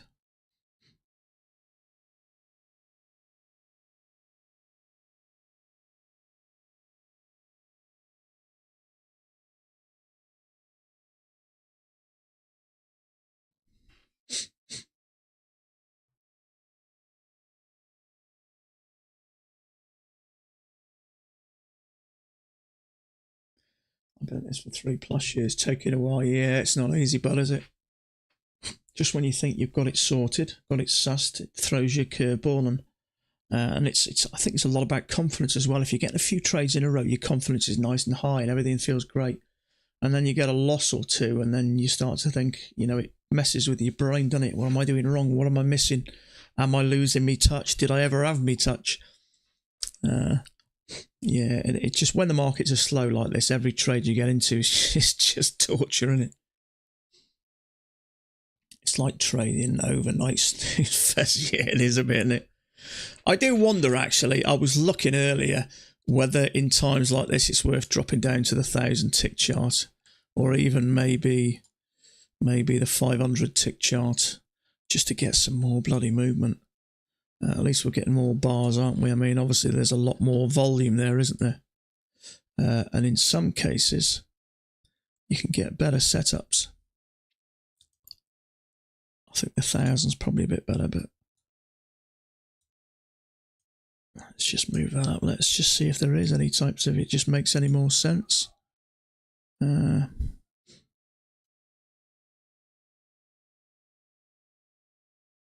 Yeah, see, that trade of mine looks a lot better there, doesn't it? Obviously, this has got to be adjusted a bit. Let's pull that down a bit. Touch, push up, come back. Yeah, that looks kind of nice there, does it? Sometimes they do look better. That looks like a leg. I expect it to break this low. That's what I mean. Sometimes you'll get like that before you'll push up, and it's confusing sometimes. It seems to work. It's almost like a fingerprint, isn't it? There's never two of the same days. So if you were still in that trade and you had your stop there, you're intact at the moment. How long for, I don't know. Fortunately, that one never triggered. That was a big old bar, that.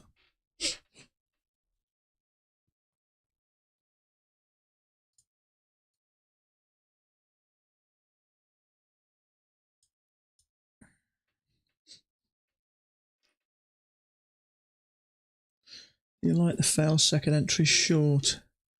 Not at the moment, mate. It's just a little bit up and down, isn't it? It may break this low, and it may come down a bit. Could be a leg, and a leg which may bring it down to here.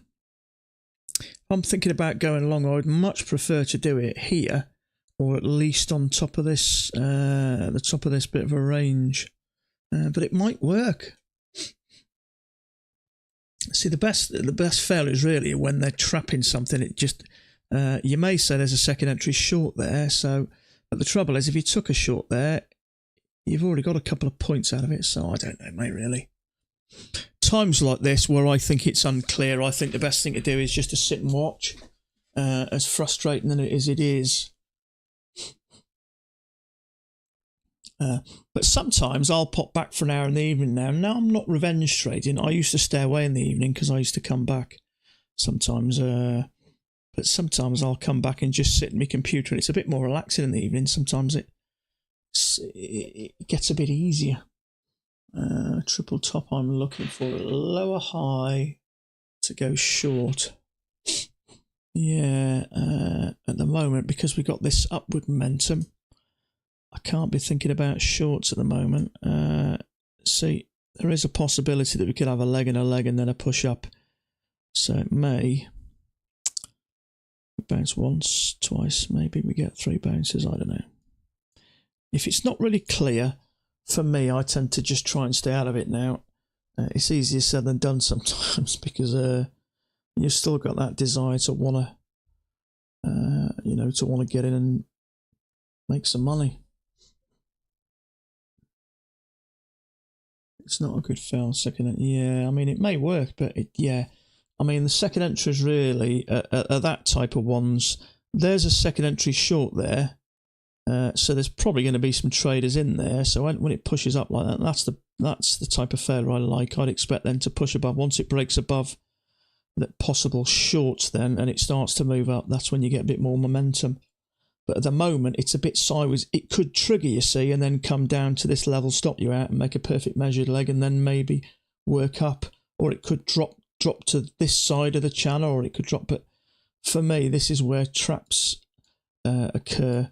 Now, it might work, but it wouldn't be an obvious place for me to think about going long. I don't know. The more you trade, the more you see max charts, and the more you just have this picture in your head that things start to become a bit clearer. And this, for me, just still looks a bit confusing for me. But if you've been trading longer than me, this may be clearer to you, see. So it's that's why trading's difficult, because it's not black and white. You know, you think it's easy. If someone teaches you how to do a second entry long, you think, there you go. What you got to do is when you see that. But the market context is so much more important than the bar. You know, we all saw Mac mark 2 dojis in a row in a strong uptrend, but the context of the market at the current time was very strong up, and the dojis were sitting one here and one there right on the bottom of a range. So although the signal bar's naff, the context is telling us the market's going up. Now, I wouldn't take a doji there, but if I went trading as long as Mac, maybe I would. Maybe big traders are waiting for the big news in 20 minutes. There's no big news that I know of, Ryan. I'm not sure what you got, mate. The only news I'm aware of was the consumer confidence, which was 2.5 hours ago. So I've not got anything on my chart. This is one of Mac's add-ons. So I don't know what news it is, mate, or what you're looking at.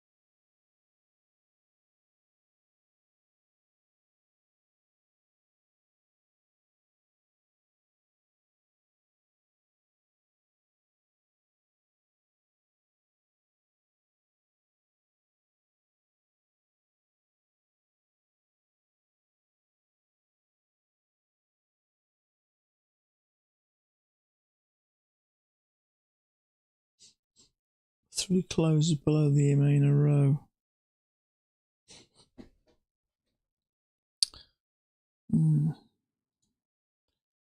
Are you thinking something like that, are you? Still considering a lower high. Oh, here. Yeah. Trouble is, it's just so hard to tell, isn't it? I mean, there's a possibility, of course, that it may have done, it may do this and then come back. That's the trouble. It's okay getting in on these channels, but if it's ranging at the top, sometimes it won't even hit a new high and it'll just drop. So you've always got to be aware of that. That's what makes it so bloody frustrating, because you've always got to be aware of what it could be. Now, we have broken out of here and we have pulled back and we haven't come back in the range. We've just bounced up. So that tells me, I'd say it's quite probably going to stay moving up. Now, these liquidity levels are up here. There's a measured move up here. So whether it'll reverse then, I've got no idea.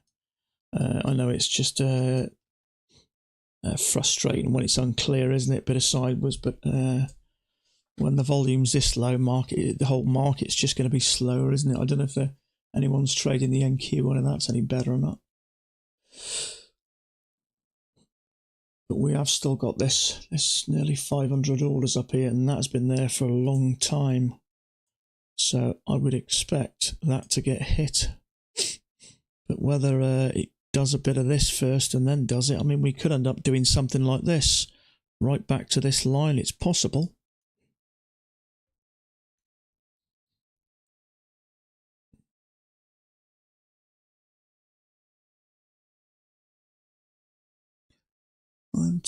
I'm thinking will trap me with a type stop loss.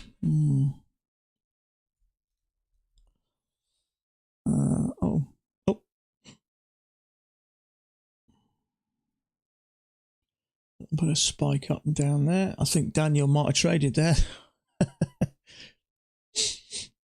We need someone with big pockets.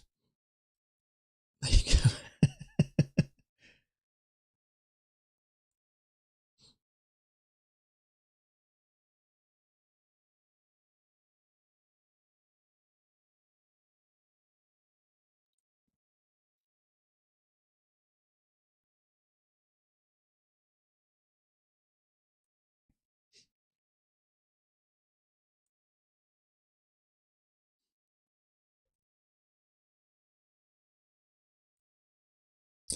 Dr. Linny, how are you? Institutional, just marketed 500 contracts long. How do you know? Are you just messing around by saying that, or do you actually know something we don't? Have you got? Are you looking at something like a volume? You went long, did you? Have you got volume profile or something? Have you? Bell break above that, I think. I think to know that, Dr. Lenny, you've got to have a volume profile, I'm assuming, the way. Because if the big boys are going long, it makes sense to follow them, doesn't it? But it's just a bit unclear to me at the moment. If you're more experienced than me, it might be clearer to you, but I'm just not sure.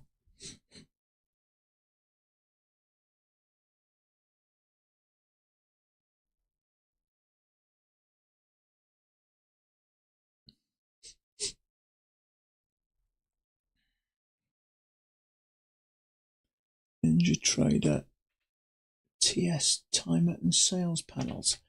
You've completely confused me now. TS time and sales panels. Interesting. Let me just take a photo of that. I might have a little look into that later. Because you've just mentioned that and prices are just starting to go up. So let me have a look.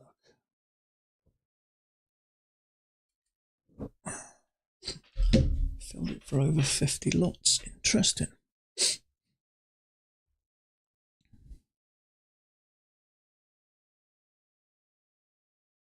I think the bigger channel is in see, that's got to do my day job, sad face. Yeah, you take it easy, Chris. Have a good one, pal. Yeah, it may not be the bigger channel, but the reason I've done it is because we touched a few times there, we touched a couple of times here, and it fits nice on the top. But what I will say is, for me at the moment, we're still going up. So, I mean, even if I get rid of that, does it make a difference? We got a leg and we got a leg, not quite made up, so I'm still expecting to go higher. Well, maybe it isn't good to do that. I tend to not do that sometimes, but So we got that. I still expect to make a measured leg. The trouble is it could trap longs and then all of a sudden drop like a bloody stone, couldn't it? Okay, so we've gone down. There's our, excuse me, there's our first test. There's our second test. If we get another test, then I'd say maybe longer. But sometimes you can be that focused on hitting these areas and all of a sudden it picks up some longs here, picks up some longs here, and before you know it, it'll drop quick. Yeah, it is tough, mate. You're not wrong.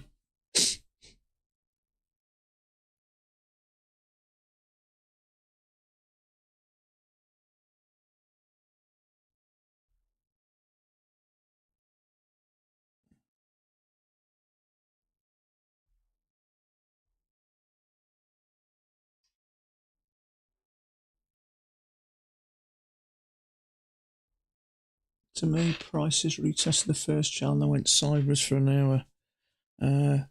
Yeah, it's definitely looking like that, isn't it? It's sort of done the same thing, isn't it? So we may get that little push we need, but whether we get it when we want... actually, that's making sense, that is. Let me get rid of these. Where do we put this then? Okay, so touch, touch, touch, touch. Maybe call that a little breakout. That would make sense. I can come down a fraction. Yeah, okay, that makes sense to me. Good one. So a bit of sideways, maybe a small little break of that. 1, 2, 3, 4. It's touching there 4 times. I mean, you could in fact take that up a fraction more, really, couldn't you? Maybe to there.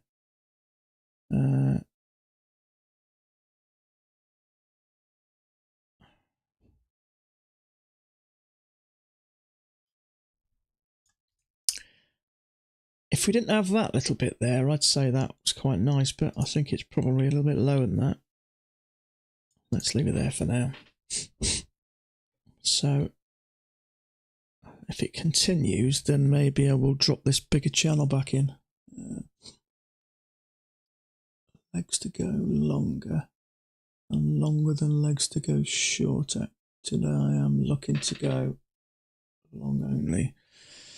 Yeah, I mean, for me, the bias is up, and until, you know, anything shows me any different, as a patient, I patiently sip my coffee.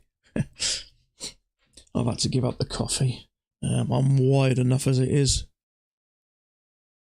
I'm a tea man while I'm trading. I end up grinding my teeth otherwise. So it'd be interesting to see what goes on here, because sometimes it can drag some longs in and then wham, it could come down, and it could come down, and if it does, it may end up in an area down here like this, but I think I prefer that without that channel just at the moment. But I am still thinking long at the moment.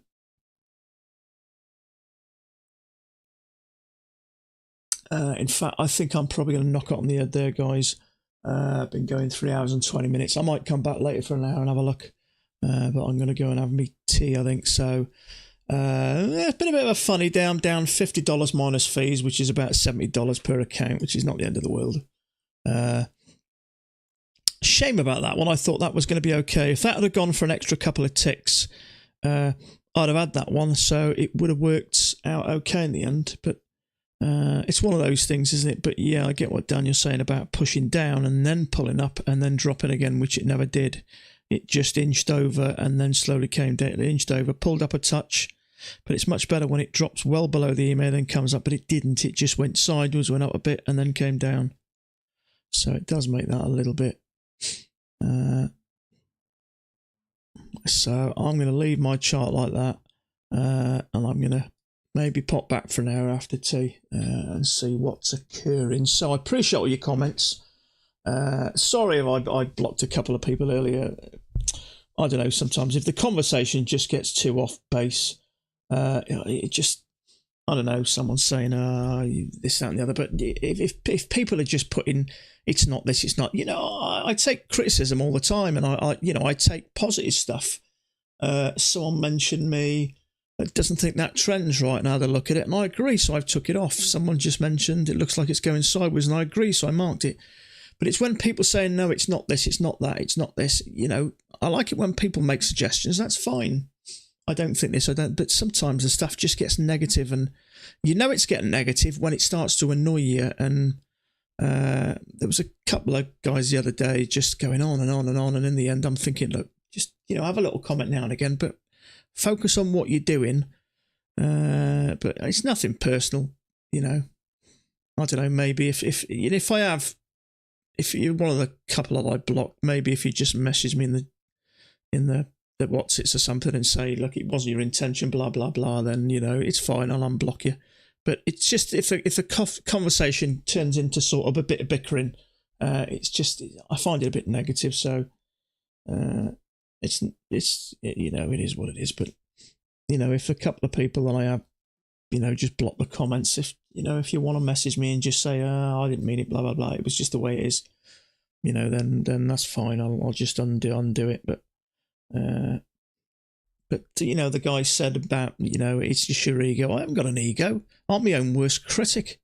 I've not got an ego at all. I don't think I'm any better than anybody else, you know. I still post my charts now and again. I still, you know, like I say, someone mentioned they didn't think it was a bigger chart. I agree. It looks better without it. Same with that. It looks like it's going sideways. Drew that in there. Absolutely. I'm my own worst enemy, my own worst critic. I've not got an ego at all. You know, I'm about as placid as there is. But when people start to get a bit picky and a bit personal, but there's a way of commenting. There's a way of commenting, and 99% of the people are just nice. It's positive. It's simple. You know, we just get on with it. But when it turns into comment after comment after comment and disagreements and stuff, it just fries my brain. So there you go. Anyway, I've rabbited on enough. So have a great evening, folks. I appreciate all your comments. I might pop back for an hour later and see if I can't see something else. Sometimes at the end of the day it picks up a little bit, but we shall see. So have a great evening. Stay safe as always, and I'll be here again same time tomorrow. So take it easy.